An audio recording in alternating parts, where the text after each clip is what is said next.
करना, अपना जिहड़ा क्राउड वाली जगह ते घट जाना, सो आपां अपनी सेफ्टी रखनी सारी। सो इस मिशन फतेह दे विच सानूं सारिਆਂ ਨੂੰ ਆਪਣੀ ਆਪਣੇ ਮੋਬਾਈਲ ਦੇ ਵਿੱਚ ਕੋਆ ਐਪ ਜਿਹੜੀ ਹੈਗੀ ਆ, COVID-19 ਐਪ ਜਿਹੜੀ ਪੰਜਾਬ ਸਰਕਾਰ ਨੇ ਲਾਂਚ ਕੀਤੀ ਆ, ਉਹ ਸਾਰੇ ਹੀ ਡਾਊਨਲੋਡ ਕਰੋ। ਸੋ ਮਿਸ਼ਨ ਫਤਿਹ ਦੇ ਵਿੱਚ ਪੰਜਾਬ ਸਰਕਾਰ ਦਾ ਸਹਿਯੋਗ ਦਿਓ, ਕਿਉਂਕਿ ਬਚਾਓ ਦੇ ਵਿੱਚ ਹੀ ਬਚਾਓ ਆ। ਸੋ ਹੁਣ ਆਪਾਂ ਆਪਣਾ ਟੌਪਿਕ ਵੱਲ ਜਾਂਦੇ ਹੋਏ ਗੱਲ ਕਰੀਏ। ਸੋ ਸਭ ਤੋਂ ਪਹਿਲਾਂ ਮੈਂ ਤੁਹਾਨੂੰ ਸਾਰਿਆਂ ਨੂੰ ਇਹੀ ਸਮਝਾਵਾਂਗਾ ਕਿ ਪਹਿਲੋਂ ਮਿਸ਼ਨ ਪੈਦਾ ਕਿੱਦਾਂ ਹੁੰਦਾ, ਕਿ ਜਿਹੜਾ ਗੱਡੀ ਦੇ ਵਿੱਚ ਜਿਹੜਾ ਮਿਸ਼ਨ ਹੁੰਦਾ, ਮਿਸ਼ਨ ਇੱਕ ਤਰ੍ਹਾਂ ਦਾ ਕੀ ਹੈ, ਜਿਹੜੀਆਂ ਜ਼ਹਿਰੀਲੀਆਂ ਗੈਸਸ ਹੈਗੀਆਂ, ਹਾਰਮਫੁਲ ਗੈਸਸ ਹੈਗੀਆਂ, ਸਾਡੇ ਜਿਹੜੇ এনवायरमेंट ਨੂੰ ਪੋਲਿਊਟ ਕਰਦੀਆਂ, ਸੋ ਉਹ ਗੈਸਾਂ ਪੈਦਾ ਕਿਵੇਂ ਹੁੰਦੀਆਂ, ਸੋ ਉਹਦੇ ਬਾਰੇ ਗੱਲ ਕਰਨੀ ਆਪਾਂ। ਸੋ ਸਭ ਤੋਂ ਪਹਿਲਾਂ ਆ ਕਿ ਮੈਂ ਬੇਸਿਕ ਹਰ ਵਾਰੀ ਤਕਰੀਬਨ ਲੈਕਚਰ 'ਚ ਦੱਸਦਾ ਹੁੰਦਾ ਕਿ ਜਿਹੜਾ ਆਟੋਮੋਬਾਈਲ ਦੇ ਵਿੱਚ ਜਿਹੜੀ ਗੱਲ ਕਰੀਏ ਤਾਂ ਸਿਲੰਡਰ ਦੇ ਅੰਦਰ ਜਿਹੜਾ ਕੰਬਸ਼ਨ ਹੁੰਦੀ ਆ, ਕੰਬਸ਼ਨ ਪ੍ਰੋਸੈਸ ਹੁੰਦੀ ਆ, ਜਿਹੜਾ ਫਿਊਲ ਤੇ ਹਵਾ ਤੇ ਤੇਲ ਦੇ ਮਿਸ਼ਰਣ ਨੂੰ ਜਿਹੜੀ ਅੱਗ ਲੱਗਦੀ ਆ, ਉਹ ਕਿਵੇਂ ਲੱਗਦੀ ਹੈ, ਕਿਹੜੀਆਂ ਤਿੰਨ ਚੀਜ਼ਾਂ ਜ਼ਰੂਰੀ ਹੁੰਦੀਆਂ ਕਿਸੇ ਵੀ ਚੀਜ਼ ਨੂੰ, ਕਿਸੇ ਵੀ ਪਦਾਰਥ ਨੂੰ ਜਲਾਉਣ ਵਾਸਤੇ ਜਾਂ ਅੱਗ ਲੱਗਣ ਵਾਸਤੇ। ਆਕਸੀਜਨ, ਹੀਟ ਐਂਡ ਫਿਊਲ, ਤਿੰਨ ਚੀਜ਼ਾਂ ਹੋਣੀਆਂ ਬੜੀ ਜ਼ਰੂਰੀ ਆ ਜੇ ਫਾਇਰ ਪੈਦਾ ਕਰਨੀ ਆ। ਫਾਇਰ ਪੈਦਾ ਕਰਨ ਵਾਸਤੇ ਅਕੋਰਡਿੰਗ ਟੂ ਸਾਇੰਸ ਦੇ ਮੁਤਾਬਿਕ ਤਿੰਨ ਚੀਜ਼ਾਂ ਦਾ ਹੋਣਾ ਬੜਾ ਜ਼ਰੂਰੀ ਹੈ, ਆਕਸੀਜਨ, ਹੀਟ, ਫਿਊਲ।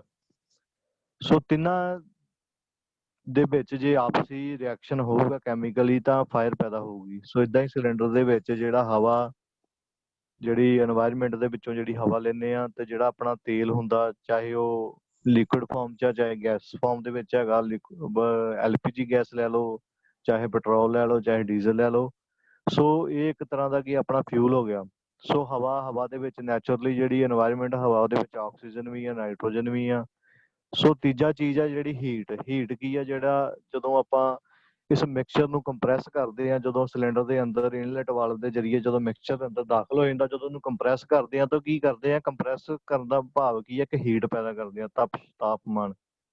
ਸੋ ਤਿੰਨੇ ਚੀਜ਼ਾਂ ਇਕੱਠੀਆਂ ਹੋ ਜਾਂਦੀਆਂ, ਹਵਾ, ਫਿਊਲ ਐਂਡ ਤਾਪਮਾਨ। ਜਦੋਂ ਤਿੰਨਾਂ ਦੇ ਵਿੱਚ ਆਪਸੀ ਕੈਮੀਕਲ ਰਿਐਕਸ਼ਨ ਹੁੰਦਾ ਤਾਂ ਉਹਦੇ ਨਾਲ ਜਿਹੜੀ ਅੰਦਰ ਮਿਕਸਚਰ ਨੂੰ ਅੱਗ ਲੱਗਦੀ ਹੈ, ਉਸ ਤੋਂ ਜਿਹੜੀ ਪਾਵਰ ਪੈਦਾ ਹੁੰਦੀ ਹੈ, ਉਹਦੇ ਨਾਲ ਗੱਡੀ ਚੱਲਦੀ ਹੈ। ਸੋ ਕੰਬਸ਼ਨ ਪ੍ਰੋਸੈਸ ਜਿਹੜੀ ਇੰਜਨ ਦੇ ਸਿਲੰਡਰ ਅੰਦਰ ਅੱਗ ਕਿਵੇਂ ਪੈਦਾ ਹੁੰਦੀ ਹੈ, ਵਾਯੂਮੰਡਲੀ ਹਵਾ ਵਿੱਚ ਜਿਹੜੀ ਤੁਹਾਨੂੰ ਵੀ ਪਤਾ ਹੀ ਹੈ ਸਾਰਿਆਂ ਨੂੰ ਕਿ ਆਕਸੀਜਨ ਤੇ ਨਾਈਟ੍ਰੋਜਨ ਹੁੰਦੀ ਆ। এনवायरमेंट ਦੇ ਵਿੱਚ ਜਿਹੜੀ ਆਕਸੀਜਨ ਹੈਗੀ ਆ, ਵਾਯੂਮੰਡਲ ਦੇ ਵਿੱਚ 21% ਆਕਸੀਜਨ ਹੁੰਦੀ ਆ ਤੇ 78% ਨਾਈਟ੍ਰੋਜਨ ਆ, ਤੇ 1% ਹੋਰ ਗੈਸਸ ਹੁੰਦੀਆਂ ਨੇ।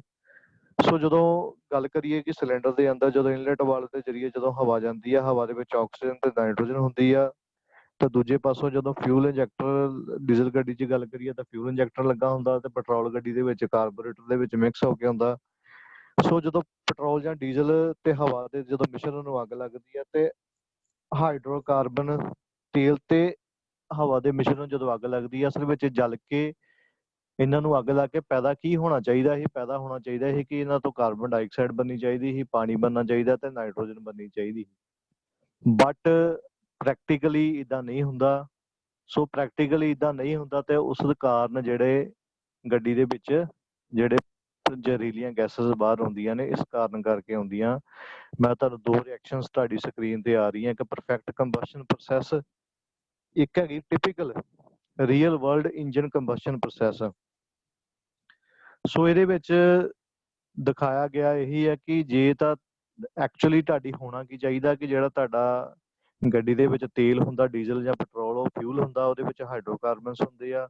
ਜਿਹੜੀ ਗੱਡੀ ਹਵਾ 에ਅਰ ਕਲੀਨਰ ਦੇ ਥਰੂ ਹਵਾ ਲੈਂਦੀ ਆ, ਉਹਦੇ ਵਿੱਚ ਆਕਸੀਜਨ ਤੇ ਨਾਈਟ੍ਰੋਜਨ ਹੁੰਦੀ ਆ। ਜਦੋਂ ਹਵਾ ਤੇ ਤੇਲ ਦੇ ਮਿਸ਼ਰਣ ਨੂੰ ਅੱਗ ਲੱਗਦੀ ਆ ਤਾਂ ਪੈਦਾ ਹੋਣਾ ਕੀ ਚਾਹੀਦਾ, ਐਕਚੁਅਲੀ ਪੈਦਾ ਹੋਣਾ ਚਾਹੀਦਾ ਕਾਰਬਨ ਡਾਈਆਕਸਾਈਡ ਪੈਦਾ ਹੋਣੀ ਚਾਹੀਦੀ ਆ, ਵਾਟਰ ਪੈਦਾ ਹੋਣਾ ਚਾਹੀਦਾ ਤੇ ਨਾਈਟ੍ਰੋਜਨ, ਜਿਹੜਾ ਸਾਡੇ এনवायरमेंट ਲਈ ਇਕੋ ਫਰੈਂਡਲੀ ਆ, ਜਿਹਦਾ ਸਾਡੇ এনवायरमेंट ਤੇ ਕੋਈ ਅਸਰ ਨਹੀਂ ਹੈਗਾ। ਬਟ ਐਕਚੁਅਲੀ ਪ੍ਰੈਕਟੀਕਲੀ ਜਦੋਂ ਕੰਬਸ਼ਨ ਪ੍ਰੋਸੈਸ ਹੁੰਦੀ ਆ ਇੰਜਨ ਦੇ ਵਿੱਚ, ਸਿਲੰਡਰ ਦੇ ਵਿੱਚ, ਉਹ ਕੀ ਹੁੰਦਾ ਕਿ ਜਿਹੜਾ ਫਿਊਲ ਹਾਈਡਰੋਕਾਰਬਨ, ਜਦੋਂ ਜਿਹੜੀ 에ਅਰ ਹੁੰਦੀ ਆ, ਹਵਾ, ਉਹਦੇ ਵਿੱਚ ਆਕਸੀਜਨ ਤੇ ਨਾਈਟ੍ਰੋਜਨ, ਜਦੋਂ ਦੋਨਾਂ ਦੇ ਵਿੱਚ ਆਪਸੀ ਰਿਐਕਸ਼ਨ ਹੁੰਦਾ ਤਾਂ ਪੈਦਾ ਕੀ ਹੋ ਜਾਂਦਾ, ਅਨਬਰਨਟ ਔਰ ਪਾਰਸ਼ਲੀ ਬਰਨਡ ਹਾਈਡਰੋਕਾਰਬਨ ਪੈਦਾ ਹੋ ਜਾਂਦੇ ਆ, ਪਲੱਸ ਨਾਈਟ੍ਰੋਜਨ ਆਕਸਾਈਡ ਬਣ ਜਾਂਦੀ ਆ, ਪਲੱਸ ਕਾਰਬਨ ਮੋਨੋਆਕਸਾਈਡ ਬਣ ਜਾਂਦੀ ਆ, plus carbon dioxide, plus water. So ਜਿਹੜੀ ਕਾਰਬਨ ਮੋਨੋਆਕਸਾਈਡ ਗੈਸਸ ਬਣਦੀਆਂ ਜਾਂ ਪਾਰਸ਼ਲੀ ਜਾਂ ਅਨਬਰਨਡ ਹਾਈਡਰੋਕਾਰਬਨ ਪੈਦਾ ਹੁੰਦੇ ਆ ਜਾਂ ਨਾਈਟ੍ਰੋਜਨ ਆਕਸਾਈਡ ਜਿਹਨੂੰ ਨੌਕਸ ਬੋਲ ਦਿੰਦੇ ਆ। ਸੋ ਇਹ ਜਿਹੜੀਆਂ ਗੈਸਸ ਹੈਗੀਆਂ ਨੇ ਬੜੀਆਂ ਜ਼ਹਿਰੀਲੀਆਂ ਨੇ ਸਾਡੇ ਸਿਹਤ ਲਈ, ਸਾਡੇ এনवायरमेंट ਲਈ। ਇਹ ਸਾਡੇ এনवायरमेंट ਨੂੰ ਪੋਲਿਊਟ ਕਰਦੀਆਂ। ਸੋ ਇਸ ਚੀਜ਼ ਜਿਹੜੀਆਂ ਕਾਰਬਨ ਮੋਨੋਆਕਸਾਈਡ ਗੈਸ ਹੈਗੀ ਜਾਂ ਨਾਈਟ੍ਰੋਜਨ ਗੈਸ ਹੈਗੀ ਆ, ਇਹਨੂੰ ਘੱਟ ਕਰਨ ਵਾਸਤੇ ਅੱਜ ਦਾ ਟੌਪਿਕ ਸਾਡਾ ਮੇਨ ਇਹੀ ਹੈ ਕਿ ਇਸ ਨੌਕਸ ਨੂੰ ਘੱਟ ਕਰਨ ਵਾਸਤੇ ਕਿਹੜੇ ਐਮਿਸ਼ਨ ਕੰਟਰੋਲ ਡਿਵਾਈਸਿਸ ਗੱਡੀ 'ਚ ਲੱਗੇ ਹੁੰਦੇ ਉਹ ਆਪਾਂ ਪੜ੍ਹਦੇ ਹਾਂ। ਸੋ ਇਹ ਤੁਹਾਡਾ ਇੱਕ ਮੈਂ ਬੇਸਿਕ ਜਿਹਾ ਬੇਸ ਤਿਆਰ ਕਰ ਰਿਹਾ। ਸੋ ਸੋਰਸਸ ਆਫ ਪੋਲਿਊਟੈਂਟ ਕੀ ਆ ਜਿਹੜੇ ਗੱਡੀ ਦੇ ਵਿੱਚ ਪੋਲਿਊਸ਼ਨ ਪੈਦਾ ਕਰਦੇ ਉਹਨੇ ਕਿਹੜੇ ਹੈਗੇ ਨੇ? Daddy the oxide of nitrogen ਜਿਹਨੂੰ ਇੰਗਲਿਸ਼ 'ਚ ਜਾਂ ਆਟੋਮੋਬਾਈਲ ਦੀ ਦੁਨੀਆ ਦੇ ਵਿੱਚ ਨੌਕਸ ਕਹਿੰਦੇ ਆ। ਦੂਜਾ ਪਾਰਟੀਕੂਲੇਟਸ ਹੁੰਦੇ ਕਣ। ਤੀਜਾ ਕਾਰਬਨ ਮੋਨੋਆਕਸਾਈਡ ਹੁੰਦੀ ਗੈਸਸ ਜਿਹੜੀ ਸਭ ਤੋਂ ਜ਼ਹਿਰੀਲੀ ਹੁੰਦੀ ਆ। ਸਲਫਰ ਕੰਟੈਂਟ ਇਨ ਫਿਊਲ, ਜਿਹੜੇ ਫਿਊਲ ਦੇ ਵਿੱਚ ਸਲਫਰ ਕੰਟੈਂਟ ਹੁੰਦੇ ਉਹਦੇ ਨਾਲ ਪੋਲਿਊਸ਼ਨ ਪੈਦਾ ਹੁੰਦਾ।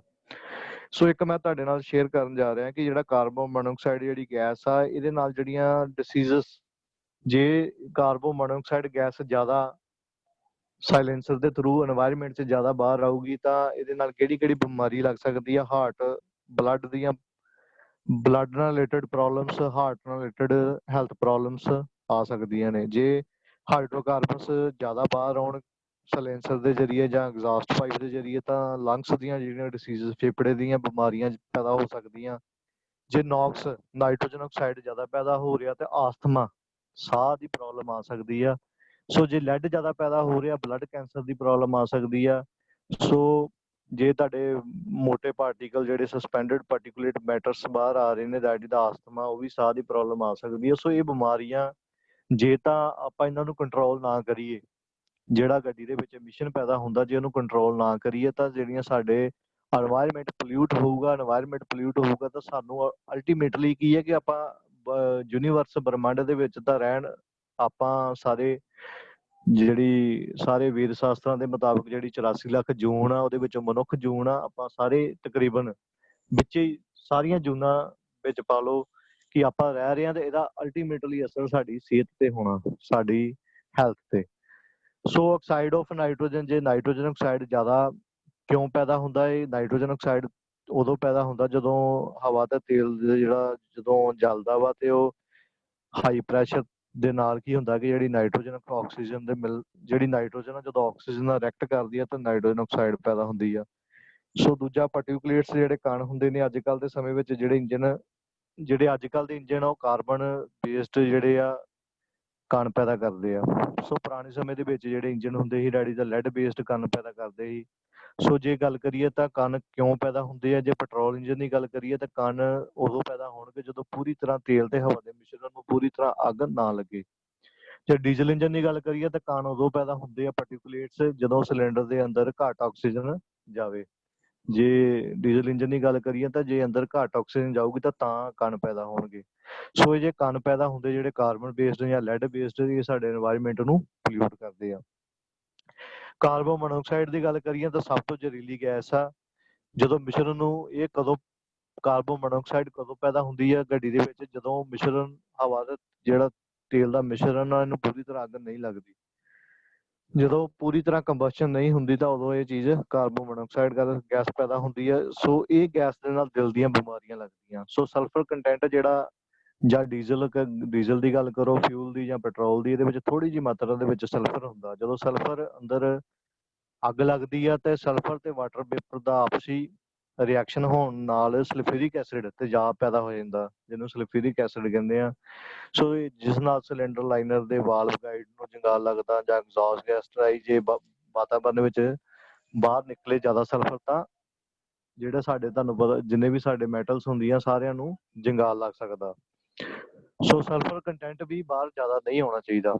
ਸੋ ਇਹ ਸਾਰੀਆਂ ਚੀਜ਼ਾਂ ਨੂੰ ਕੰਟਰੋਲ ਕਰਨ ਵਾਸਤੇ ਆਪਾਂ ਕੰਟਰੋਲ ਡਿਵਾਈਸਿਸ ਲਾਈਆਂ ਹੁੰਦੀਆਂ, ਉਹਦੇ ਬਾਰੇ ਆਪਾਂ ਅੱਗੇ ਪੜ੍ਹਨਾ। ਹੁਣ ਦੂਜਾ ਮੈਂ ਥੋੜਾ ਜਿਹਾ ਤੁਹਾਨੂੰ ਸਮਝਾਉਣਾ ਚਾਹੁੰਦਾ ਕਿ ਜਿਹੜਾ ਗੱਡੀ ਦੇ ਵਿੱਚੋਂ ਜ਼ਹਿਰੀਲੀਆਂ ਗੈਸਸ ਪੈਦਾ ਕਿੱਥੋਂ ਹੁੰਦੀਆਂ ਨੇ। ਸੋ ਤਿੰਨ ਚੀਜ਼ਾਂ ਨੇ। ਇੱਕ ਫਿਊਲ ਇਵੈਪੋਰੇਸ਼ਨ, ਹਾਈਡਰੋਕਾਰਬਨਸ ਜਿਹੜੀਆਂ 20% ਗੈਸਸ ਉੱਥੋਂ ਬਾਹਰ ਨਿਕਲਦੀਆਂ ਨੇ ਜ਼ਹਿਰੀਲੀਆਂ। ਦੂਜੀਆਂ ਐਗਜ਼ਾਸਟ ਗੈਸਸ ਦੇ ਰਾਹੀਂ 60% ਗੈਸਸ ਬਾਹਰ ਨਿਕਲਦੀਆਂ ਨੇ। ਤੀਜਾ ਬਲੋ ਬਾਈ ਗੈਸਸ ਜਿਹੜੀਆਂ ਹਾਈਡਰੋਕਾਰਬਨ 20% ਉੱਥੋਂ ਨਿਕਲਦੀਆਂ ਨੇ। ਸੋ ਗੱਡੀ ਦੇ ਕਹਿੰਦੇ ਕਿ 3 ਪਾਰਟ ਹੈਗੇ ਨੇ, ਜਾਂ ਜਿੱਥੋਂ ਇਹ ਗੈਸਾਂ ਬਾਹਰ ਨਿਕਲਦੀਆਂ। ਫਿਊਲ ਇਵੈਪੋਰੇਸ਼ਨ ਦਾ ਮਤਲਬ ਕਿ ਜਿਹੜੀਆਂ ਤੁਹਾਡਾ ਫਿਊਲ ਟੈਂਕ ਦੇ ਵਿੱਚ ਜਦੋਂ ਆਪਾਂ ਪੈਟਰੋਲ ਫਿਲ ਕਰਾਉਂਦੇ ਆ, ਤਾਂ ਪੈਟਰੋਲ ਜਦੋਂ ਫਿਲ ਕਰਾਉਂਦੇ ਜਦੋਂ ਜ਼ਿਆਦਾ ਤਾਪਮਾਨ ਦੇ ਕਾਰਨ ਜਦੋਂ ਵਾਸ਼ਪੀਕਰਨ ਹੋ ਜਾਂਦਾ, ਸੋ ਵਾਸ਼ਪੀਕਰਨ ਦੇ ਨਾਲ ਜਿਹੜਾ ਹਵਾ ਦੇ ਵਿੱਚ ਮਿਕਸ ਹੋ ਜਾਂਦਾ, ਉਹਦੇ ਨਾਲ ਪੋਲਿਊਸ਼ਨ ਜਿਹੜਾ ਪੈਦਾ ਹੁੰਦਾ ਡੈਡੀ ਦਾ 20%। ਕਾਰਬੋਰੇਟਰ ਦੇ ਵਿੱਚੋਂ ਜਿਹੜਾ ਪੈਟਰੋਲ ਉੱਡਦਾ, ਉਹਦੇ ਨਾਲ ਜਿਹੜਾ ਫਿਊਲ ਇਵੈਪੋਰੇਸ਼ਨ ਪੈਦਾ ਹੁੰਦਾ ਡੈਡੀ ਦਾ 20%। ਸੋ ਜਿਹੜੀਆਂ ਐਗਜ਼ਾਸਟ ਗੈਸਸ ਸਾਇਲੈਂਸਰ ਦੇ ਵਿੱਚੋਂ ਬਾਹਰ ਨਿਕਲਦੀਆਂ ਵਾ, ਜਿਹੜੀਆਂ ਹਾਈਡਰੋਕਾਰਬਨਸ, ਕਾਰਬਨ ਮੋਨੋਆਕਸਾਈਡ, ਨਾਈਟ੍ਰੋਜਨ ਆਕਸਾਈਡਸ ਨਿਕਲਦੇ, ਨੌਕਸ ਨਿਕਲਦਾ ਬਾਹਰ, ਸੋ ਉਹਦੇ ਨਾਲ ਜਿਹੜਾ ਪੋਲਿਊਸ਼ਨ ਪੈਦਾ ਹੁੰਦਾ ਵਾ 60%। ਸੋ ਇੱਕ ਹੁੰਦੀਆਂ ਬਲੋ ਬੈਕ ਗੈਸਸ ਹੁੰਦੀਆਂ, ਜਿਹੜੀਆਂ ਸਾਡੀਆਂ ਸਿਲੰਡਰ ਦੇ ਵਿੱਚੋਂ ਥਰੂ ਪਿਸਟਨ ਸਿਲੰਡਰ ਵਾਲ ਚੋਂ ਲੀਕ ਕਰਕੇ ਕ੍ਰੈਂਕੇਸ ਦੇ ਵਿੱਚ ਆ ਜਾਂਦੀਆਂ, ਸੋ ਉਹਦੇ ਨਾਲ ਜਿਹੜਾ ਪੋਲਿਊਸ਼ਨ ਪੈਦਾ ਹੁੰਦਾ ਡੈਡੀ ਦਾ 20%। ਸੋ ਕਹਿਣ ਦਾ ਭਾਵ ਵੀ ਗੱਡੀ ਦੇ ਵਿੱਚੋਂ ਓਵਰਆਲ ਜਿਹੜਾ ਹਵਾ ਦੇ ਵਿੱਚ ਪ੍ਰਦੂਸ਼ਿਤ ਹੋਣ ਦੇ ਮੁੱਖ 3 ਭਾਗ ਹੁੰਦੇ ਆ, ਜਿਹੜੀ ਦਾ fuel tank and carburettor emission, ਦੂਜਾ ਕ੍ਰੈਂਕੇਸ ਐਮਿਸ਼ਨ, ਤੀਜਾ ਐਗਜ਼ਾਸਟ ਗੈਸਸ ਐਮਿਸ਼ਨ। ਸੋ ਤਿੰਨਾਂ ਚੀਜ਼ਾਂ ਨੂੰ ਆਪਾਂ ਕਿੱਦਾਂ ਕੰਟਰੋਲ ਕਰਨਾ, ਜਿਹੜਾ ਫਿਊਲ ਇਵੈਪੋਰੇਸ਼ਨ ਜਿਹੜਾ ਐਮਿਸ਼ਨ ਨੂੰ ਕਿੱਦਾਂ ਕੰਟਰੋਲ ਕਰਨਾ, ਬਲੋ ਬੈਕ ਕ੍ਰੈਂਕੇਸ ਦਾ ਜਿਹੜਾ ਐਮਿਸ਼ਨ ਕਿੱਦਾਂ ਕੰਟਰੋਲ ਕਰਨਾ, ਜਾਂ ਐਗਜ਼ਾਸਟ ਗੈਸਸ ਐਮਿਸ਼ਨ ਨੂੰ ਕਿੱਦਾਂ ਕੰਟਰੋਲ ਕਰਨਾ, ਉਹਨਾਂ ਚੀਜ਼ਾਂ ਨੂੰ ਕੰਟਰੋਲ ਕਰਨ ਵਾਸਤੇ ਕਿਹੜੀਆਂ ਗੈਸਸ ਹੁੰਦੀਆਂ ਨੇ, ਉਹ ਆਪਾਂ ਕਿਹੜੇ ਡਿਵਾਈਸਿਸ ਹੁੰਦੇ ਨੇ, ਉਹ ਆਪਾਂ ਪੜ੍ਹਨੇ ਆ। ਸੋ ਉਸ ਤੋਂ ਬਾਅਦ ਆ ਗਿਆ ਕਿ ਇਵੈਪੋਰੇਟਿਵ ਐਮਿਸ਼ਨ, ਤੁਹਾਨੂੰ ਦੱਸਿਆ ਸੀ ਜਿਹੜਾ ਵਾਸ਼ਪੀਕਰਨ ਨਿਕਾਸ ਹੁੰਦਾ, ਕਿ ਜਿਹੜਾ ਫਿਊਲ ਟੈਂਕ ਜਦੋਂ ਆਪਾਂ ਗੱਡੀ ਨੂੰ ਫਿਲ ਅਪ ਕਰਾਉਂਦੇ ਆ, ਤੇ ਉਹਦੇ ਵਿੱਚੋਂ ਜਦੋਂ ਪੈਟਰੋਲ ਫਿਲ ਕਰਾਉਂਦੇ ਆ, ਸੋ ਕਾਰਬੋਰੇਟਰ ਦੇ ਵਿੱਚੋਂ ਫਿਊਲ ਟੈਂਕ ਦੇ ਵਿੱਚੋਂ ਜਿਹੜਾ ਪੈਟਰੋਲ ਉੱਡਦਾ ਵਾ, ਜਦੋਂ ਹਵਾ ਵਿੱਚ ਮਿਕਸ ਹੋ ਜਾਂਦਾ, ਉਹਦੇ ਨਾਲ ਜਿਹੜਾ ਪੋਲਿਊਸ਼ਨ ਪੈਦਾ ਹੁੰਦਾ, ਜਿਹੜਾ ਉਹਨੂੰ ਕਹਿੰਦੇ ਇਵੈਪੋਰੇਟਿਵ ਐਮਿਸ਼ਨ। ਇਵੈਪੋਰੇਟਿਵ ਦਾ ਮਤਲਬ ਹੁੰਦਾ ਜਿਹੜਾ ਵਾਸ਼ਪੀਕਰਨ ਦੇ ਨਾਲ ਪੈਦਾ ਹੁੰਦਾ। ਸੋ ਇਹ ਲਗਭਗ 20% ਪੈਦਾ ਹੁੰਦਾ ਗੱਡੀ ਚੋਂ। ਸੋ ਐਗਜ਼ਾਸਟ ਐਮਿਸ਼ਨ ਹੁੰਦਾ 80%, ਜਿਹੜਾ ਐਗਜ਼ਾਸਟ ਗੈਸਸ ਦੇ ਨਾਲ ਪੈਦਾ ਹੁੰਦਾ, ਜਦੋਂ ਸਿਲੰਡਰ ਦੇ ਵਿੱਚ ਜਿਹੜੇ ਕਣ ਮਿਸ਼ਰਣ ਨਹੀਂ ਜਲਦੇ, ਉਹ ਪਿਸਟਨ ਰਿੰਗ ਖਰਾਬ ਹੋਣ ਦੇ ਕਾਰਨ ਕ੍ਰੈਂਕੇਸ ਦੇ ਵਿੱਚ ਆ ਜਾਂਦੀਆਂ, ਜਿਹਨੂੰ ਬਲੋ ਗੈਸਸ ਕਹਿੰਦੇ, ਉਹਦੇ ਨਾਲ ਪੈਦਾ ਹੁੰਦਾ। ਪਲੱਸ ਸਾਇਲੈਂਸਰ ਦੇ ਰਾਹੀਂ ਜਿਹੜੀਆਂ ਐਗਜ਼ਾਸਟ ਗੈਸਸ ਨਿਕਲਦੀਆਂ, ਉਹਦੇ ਵਿੱਚ ਹਾਈਡਰੋਕਾਰਬਨਸ ਹੁੰਦੇ ਆ, ਕਾਰਬਨ ਮੋਨੋਆਕਸਾਈਡ ਹੁੰਦੀ ਆ, ਨਾਈਟ੍ਰੋਜਨ ਆਕਸਾਈਡ ਹੁੰਦੀ ਆ। ਸੋ ਉਹਦੇ ਨਾਲ ਜਿਹੜਾ ਪੋਲਿਊਸ਼ਨ ਪੈਦਾ ਹੁੰਦਾ ਲਗਭਗ 80%। ਸੋ ਹੁਣ ਅੱਗੇ ਗੱਲ ਕਰੀਏ ਐਮਿਸ਼ਨ ਕੰਟਰੋਲ ਡਿਵਾਈਸਿਸ। ਗੱਡੀਆਂ 'ਚ ਕਿਹੜੀਆਂ ਇਸ ਜਿਹੜੀਆਂ ਜ਼ਹਿਰੀਲੀਆਂ ਗੈਸਸ ਬਾਹਰ ਨਿਕਲਦੀਆਂ, ਇਹਨਾਂ ਨੂੰ ਕੰਟਰੋਲ ਕਰਨ ਵਾਸਤੇ ਗੱਡੀਆਂ ਦੇ ਵਿੱਚ ਕਿਹੜੇ ਪਾਰਟਸ ਲੱਗੇ ਹੁੰਦੇ ਨੇ। ਡੈਡੀ ਦਾ ਪਹਿਲਾ ਪਾਰਟ ਡੈਡੀ ਦਾ ਈਜ਼ੀਅਰ ਵਾਲਵ। ਸੋ ਸਾਰੇ ਸਿਖਿਆਰਥੀ ਨੋਟ ਕਰ ਲਿਓ, ਈਜ਼ੀਅਰ ਵਾਲਵ ਹੁੰਦਾ ਡੈਡੀ ਦਾ ਐਗਜ਼ਾਸਟ ਗੈਸ ਰੀਸਰਕੂਲੇਸ਼ਨ ਵਾਲਵ। ਇਹ ਹੁੰਦਾ ਐਗਜ਼ਾਸਟ ਗੈਸ ਰੀਸਰਕੂਲੇਸ਼ਨ ਵਾਲਵ। ਈਜ਼ੀਆਰ ਦੀ ਫੁੱਲ ਫਾਰਮ ਪੇਪਰ ਦੇ ਵਿੱਚ ਲਗਭਗ ਹਰ ਵਾਰ ਤਕਰੀਬਨ ਆਉਂਦੀ ਹੈ EGR। ਸੋ E ਦਾ ਮਤਲਬ ਐਗਜ਼ਾਸਟ ਰੀਸਰਕੂਲੇਸ਼ਨ ਵਾਲਵ। ਸੋ SCR ਲੱਗਾ ਹੁੰਦਾ ਗੱਡੀ ਦੇ ਵਿੱਚ, ਜਿਹਨੂੰ ਕਹਿੰਦੇ ਸਿਲੈਕਟਿਵ ਕੈਟਾਲਿਟਿਕ ਰਿਡਕਸ਼ਨ ਬੋਲਦੇ ਆ। ਸੋ ਉਸ ਤੋਂ ਬਾਅਦ ਤੀਜਾ ਅਵੈਪ ਹੁੰਦਾ ਡੈਡੀ ਦਾ ਵੈਪਰੇਸ਼ਨ, ਜਿਹੜਾ ਬਾਸ਼ਪੀਕਰਨ ਦੇ ਨਾਲ ਜਿਹੜੀਆਂ ਗੈਸਸ ਹਵਾ ਦੇ ਵਿੱਚ, ਜਿਹਦੇ ਨਾਲ ਪੈਟਰੋਲ ਹਵਾ ਦੇ ਵਿੱਚ ਉੱਡ ਕੇ ਜਿਹਦੇ ਨਾਲ ਪੋਲਿਊਸ਼ਨ ਪੈਦਾ ਹੁੰਦਾ, ਉਹਨੂੰ ਕੰਟਰੋਲ ਕਰਨ ਵਾਸਤੇ ਆਪਣੇ ਕੋਲ ਵੈਪ ਸਿਸਟਮ ਹੁੰਦਾ, ਜਿਹਨੂੰ ਕਹਿੰਦੇ ਵੈਪਰੇਸ਼ਨ ਐਮਿਸ਼ਨ ਕੰਟਰੋਲ। ਨੌਕਸ ਨੂੰ, ਜਿਹੜੀਆਂ ਨਾਈਟ੍ਰੋਜਨ ਆਕਸਾਈਡ ਹੋ ਗਿਆ, ਜਾਂ ਹਾਈਡਰੋਕਾਰਬਨ ਹੋ ਗਿਆ, ਜਾਂ ਕਾਰਬਨ ਮੋਨੋਆਕਸਾਈਡ ਨੂੰ ਕੰਟਰੋਲ ਕਰਨ ਵਾਸਤੇ ਕੈਟਾਲਿਟਿਕ ਕਨਵਰਟਰ ਲੱਗਾ ਹੁੰਦਾ ਗੱਡੀ ਦੇ ਵਿੱਚ। ਇੱਕ ਹੁੰਦੇ ਆ DPF, ਜਿਹਨੂੰ ਬੋਲਦਾ ਡੀਜ਼ਲ ਪਾਰਟੀਕੂਲੇਟ ਫਿਲਟਰ ਲੱਗੇ ਹੁੰਦੇ, ਜਿਹੜੇ ਪਾਰਟੀਕੂਲੇਟਸ ਨਿਕਲਦੇ ਗੱਡੀ ਦੇ ਵਿੱਚੋਂ ਕਣ ਪੈਦਾ ਹੁੰਦੇ, ਉਹਨੂੰ ਕੰਟਰੋਲ ਕਰਨ ਵਾਸਤੇ DPF ਲੱਗਾ ਹੁੰਦਾ। ਸੋ ਜਿਹੜਾ ਕ੍ਰੈਂਕੇਸ ਦਾ ਮਿਸ਼ਨ ਹੁੰਦਾ, ਜਿਹੜਾ ਬਲੋ ਗੈਸਸ ਦੇ ਨਾਲ ਜਿਹੜਾ ਪੋਲਿਊਸ਼ਨ ਪੈਦਾ ਹੁੰਦਾ, ਉਹਨੂੰ ਕੰਟਰੋਲ ਕਰਨ ਵਾਸਤੇ PCF ਵਾਲਵ ਲੱਗਾ ਹੁੰਦਾ, ਪੋਜ਼ਿਟਿਵ ਕ੍ਰੈਂਕੇਸ ਵੈਂਟੀਲੇਸ਼ਨ। ਸੋ ਇਹ 6 ਜਿਹੜੀਆਂ ਚੀਜ਼ਾਂ ਹੈਗੀਆਂ, ਇਹਨਾਂ ਬਾਰੇ ਆਪਾਂ ਅੱਜ ਕੰਟਰੋਲ ਡਿਵਾਈਸਿਸ ਬਾਰੇ ਪੜ੍ਹਨਾ। ਸੋ ਪਹਿਲਾ ਆਪਣਾ ਹੈਗਾ ਰੈਡੀ ਦਾ ਕ੍ਰੈਂਕੇਸ ਵੈਂਟੀਲੇਸ਼ਨ। ਸੋ ਕ੍ਰੈਂਕੇਸ ਵੈਂਟੀਲੇਸ਼ਨ ਦੀ ਲੋੜ ਕਿਉਂ ਪਈ? ਸੋ ਕ੍ਰੈਂਕੇਸ ਵੈਂਟੀਲੇਸ਼ਨ ਦੇ ਕਿਉਂ ਲੋੜ ਪਈ, ਇਹਦੇ ਬਾਰੇ ਤੁਹਾਨੂੰ ਦੱਸਣਾ ਚਾਹੁੰਦਾ ਕਿ ਕ੍ਰੈਂਕੇਸ ਦੇ ਵਿੱਚ ਜਿਹੜੀਆਂ, ਜਦੋਂ ਇੰਜਨ ਤੇਲ ਹੁੰਦਾ, ਕਿਉਂਕਿ ਕ੍ਰੈਂਕੇਸ ਦੇ ਵਿੱਚ ਕੀ ਪਾਈ ਜਾਂਦਾ, ਥੱਲੇ ਸੰਪ ਲੱਗਾ ਹੁੰਦਾ, ਆਇਲ ਸੰਪ, ਉਹਦੇ ਵਿੱਚ ਇੰਜਨ ਆਇਲ ਪਾਈਦਾ। ਸੋ ਜਿਹੜਾ ਕ੍ਰੈਂਕੇਸ ਦੇ ਵਿੱਚ ਜਿਹੜਾ ਇੰਜਨ ਤੇਲ ਹੁੰਦਾ, ਇੰਜਨ ਆਇਲ ਹੁੰਦਾ, ਉਹ ਲੋ ਗੈਸਸ, ਕਾਰਬਨ ਕਣ, ਧਾਤ ਦੇ ਕਣ, ਰੇਤ, ਗੰਦੀ ਐਗਜ਼ਾਸਟ ਗੈਸ ਦੇ ਨਾਲ ਜੋ ਤੇਜ਼ਾਬ ਬਣਦਾ, ਉਸ ਨਾਲ ਇੰਜਨ ਦਾ ਤੇਲ ਜਿਹੜਾ ਵਾ, ਇੰਜਨ ਆਇਲ ਪਤਲਾ ਹੋ ਜਾਂਦਾ। ਸੋ ਗੰਦਾ ਤੇਲ ਇਕੱਠਾ ਹੋ ਕੇ ਇੱਕ ਤਰ੍ਹਾਂ ਦਾ ਚਿੱਕੜ ਜਾਂ ਸਲੱਜ ਬਣ ਜਾਂਦਾ। ਸੋ ਜਿਸ ਨਾਲ ਤੇਲ ਜਲਦੀ ਬਦਲਣਾ ਪੈ ਜਾਂਦਾ ਵਾ, ਜਾਂ ਸਾਫ਼ ਕਰਨਾ ਪੈਂਦਾ ਵਾ। ਸੋ ਇਸ ਮੁਸ਼ਕਲ ਨੂੰ ਹੱਲ ਕਰਨ ਲਈ ਜਿਹੜਾ ਵਾ ਕ੍ਰੈਂਕੇਸ ਦੀ ਵੈਂਟੀਲੇਸ਼ਨ ਬੜੀ ਜ਼ਰੂਰੀ ਆ। ਸੋ ਕ੍ਰੈਂਕੇਸ ਦੀ ਵੈਂਟੀਲੇਸ਼ਨ ਦਾ ਪਹਿਲਾ ਕਾਰਨ ਜ਼ਰੂਰੀ ਇਹੀ ਹੈ ਕਿ ਜਿਹੜਾ ਤੇਲ ਇੰਜਨ ਆਇਲ ਹੋ ਜਾਂਦਾ ਵਾ, ਉਹ ਇੱਕ ਤਰ੍ਹਾਂ ਦਾ ਕੀ ਹੋ ਜਾਂਦਾ, ਪਤਲਾ ਪੈ ਜਾਂਦਾ ਵਾ, ਜਾਂ ਇੱਕ ਤਰ੍ਹਾਂ ਦਾ ਸਲੱਜ ਬਣ ਜਾਂਦਾ, ਚਿੱਕੜ ਬਣ ਜਾਂਦਾ। ਸੋ ਉਹਦੇ ਨਾਲ ਲਿਊਬਰੀਕੇਸ਼ਨ ਦੇ ਵਿੱਚ ਪ੍ਰੋਬਲਮ ਆਉਂਦੀ ਆ। ਸੋ ਲਿਬਰੀਕੇਸ਼ਨ ਜੇ ਘੱਟ ਹੋਊਗੀ ਤਾਂ ਸਾਰੇ ਪੁਰਜੇ ਜਿਹੜੇ ਆ ਉਹਨਾਂ ਤੇ ਇਫੈਕਟ ਪਊਗਾ। ਇਸ ਚੀਜ਼ ਨੂੰ ਦੂਰ ਕਰਨ ਵਾਸਤੇ ਕ੍ਰੈਂਕੇਸ ਦੇ ਵਿੱਚ ਵੈਂਟੀਲੇਸ਼ਨ ਬੜੀ ਜ਼ਰੂਰੀ ਹੈ। ਸੋ ਦੂਜਾ, ਜਦੋਂ ਇੰਜਨ ਦੇ ਵਿੱਚ ਪਾਵਰ ਸਟ੍ਰੋਕ ਹੁੰਦਾ ਵਾ ਉਸ ਸਮੇਂ ਹਵਾ ਤੇ ਤੇਲ ਦਾ ਜਿਹੜਾ ਮਿਸ਼ਰਣ ਨੂੰ ਅੱਗ ਲੱਗਦੀ ਆ, ਉਸ ਸਮੇਂ ਦੌਰਾਨ ਕੁਝ ਪਾਰਟੀਕਲ ਜਲ ਜਾਂਦੇ ਆ, ਕੁਝ ਨਹੀਂ ਜਲਦੇ। ਸੋ ਜਿਹੜੇ ਨਹੀਂ ਜਲਦੇ ਉਹ ਕੁਝ ਪਿਸਟਨ ਜਿਹੜੀਆਂ ਕੁਝ ਕਣ ਜਿਹੜੇ ਹੁੰਦੇ ਮਿਸ਼ਰਣ ਦੇ ਜਿਹੜੇ ਨਹੀਂ ਜਲੇ ਹੁੰਦੇ, ਉਹ ਪਿਸਟਨ ਰਿੰਗ ਦੇ ਜ਼ਰੀਏ ਜਿਹੜੇ ਆ ਕ੍ਰੈਂਕੇਸ ਨੂੰ ਲੀਕ ਕਰ ਜਾਂਦੇ ਆ, ਜਿਸ ਨੂੰ ਬਲੋ ਗੈਸਸ ਕਹਿੰਦੇ ਆ। ਸੋ ਜਿਹੜੀਆਂ ਬਲੋ ਗੈਸਸ ਤੇ ਵਾਟਰ, ਇੱਕ ਜਿਹੜੀਆਂ ਬਲੋ ਗੈਸਸ ਆ ਗਈਆਂ ਕ੍ਰੈਂਕੇਸ ਦੇ ਵਿੱਚ, ਇੱਕ ਜਿਹੜਾ ਕ੍ਰੈਂਕੇਸ ਦੇ ਵਿੱਚ ਆਲਰੇਡੀ ਕੰਡੈਂਸੇਸ਼ਨ ਹੁੰਦੀ ਆ, ਜਿਹੜਾ ਕੰਡੈਂਸੇਸ਼ਨ ਦੇ ਨਾਲ ਜਿਹੜੇ ਵਾਟਰ ਪੇਪਰ ਪੈਦਾ ਹੋ ਜਾਂਦੇ ਆ। ਸੋ ਇਹਨਾਂ ਦੋਵਾਂ ਚੀਜ਼ਾਂ ਦੇ ਨਾਲ ਕੀ ਆ, ਕ੍ਰੈਂਕੇਸ ਤੇ ਸੰਪ ਅੰਦਰ, ਇਹ ਸਾਰੇ ਕ੍ਰੈਂਕੇਸ ਦੇ ਅੰਦਰ ਆ ਜਾਂਦੇ, ਬਲੋ ਗੈਸਸ ਤੇ ਵਾਟਰ ਪੇਪਰ ਬਣ ਜਾਂਦੇ ਕੰਡੈਂਸੇਸ਼ਨ ਦੇ ਨਾਲ। ਸੋ ਜਦੋਂ ਇੰਜਨ ਚੱਲਦਾ ਵਾ, ਤਾਪਮਾਨ ਦੇ ਨਾਲ ਜਦੋਂ ਇੰਜਨ ਚੱਲੂਗਾ, ਤਾਪਮਾਨ ਦੇ ਨਾਲ ਬਲੋ ਗੈਸਸ ਤੇ ਜਿਹੜੇ ਵਾਟਰ ਪੇਪਰ ਬਣੇ ਹੁੰਦੇ ਆ ਇੰਜਨ ਕ੍ਰੈਂਕੇਸ ਦੇ ਵਿੱਚ, ਉਹਨਾਂ ਦਾ ਵਾਸ਼ਪੀਕਰਨ ਹੁੰਦਾ।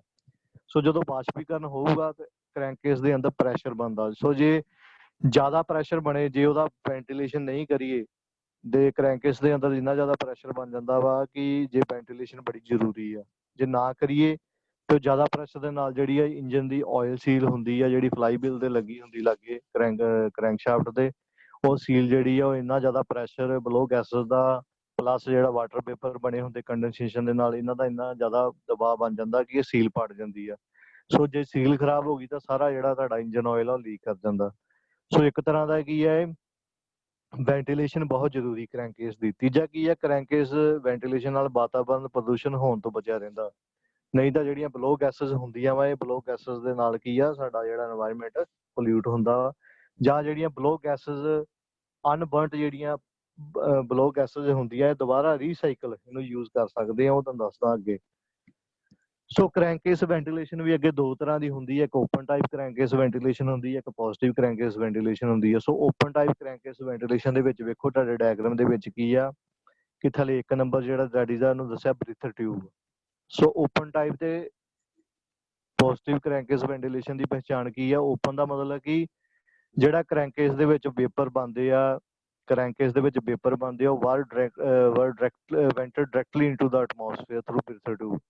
ਉਹ ਹੁਣ ਜਿਹੜੇ ਬਲੋ ਗੈਸਸ ਆਉਂਦੀਆਂ ਕ੍ਰੈਂਕੇਸ ਦੇ ਵਿੱਚ, ਜਾਂ ਕ੍ਰੈਂਕੇਸ ਦੇ ਵਿੱਚ ਜਿਹੜੇ ਵਾਟਰ ਪੇਪਰ ਬਣਦੇ ਆ, ਉਹਨਾਂ ਡਾਇਰੈਕਟ ਉਹਨਾਂ ਨੂੰ ਆਪਾਂ ਐਟਮੋਸਫੇਅਰ ਦੇ ਵਿੱਚ ਬਾਹਰ ਸੁੱਟ ਦੇਣਾ ਥਰੂ ਬ੍ਰੀਥਰ ਟਿਊਬ।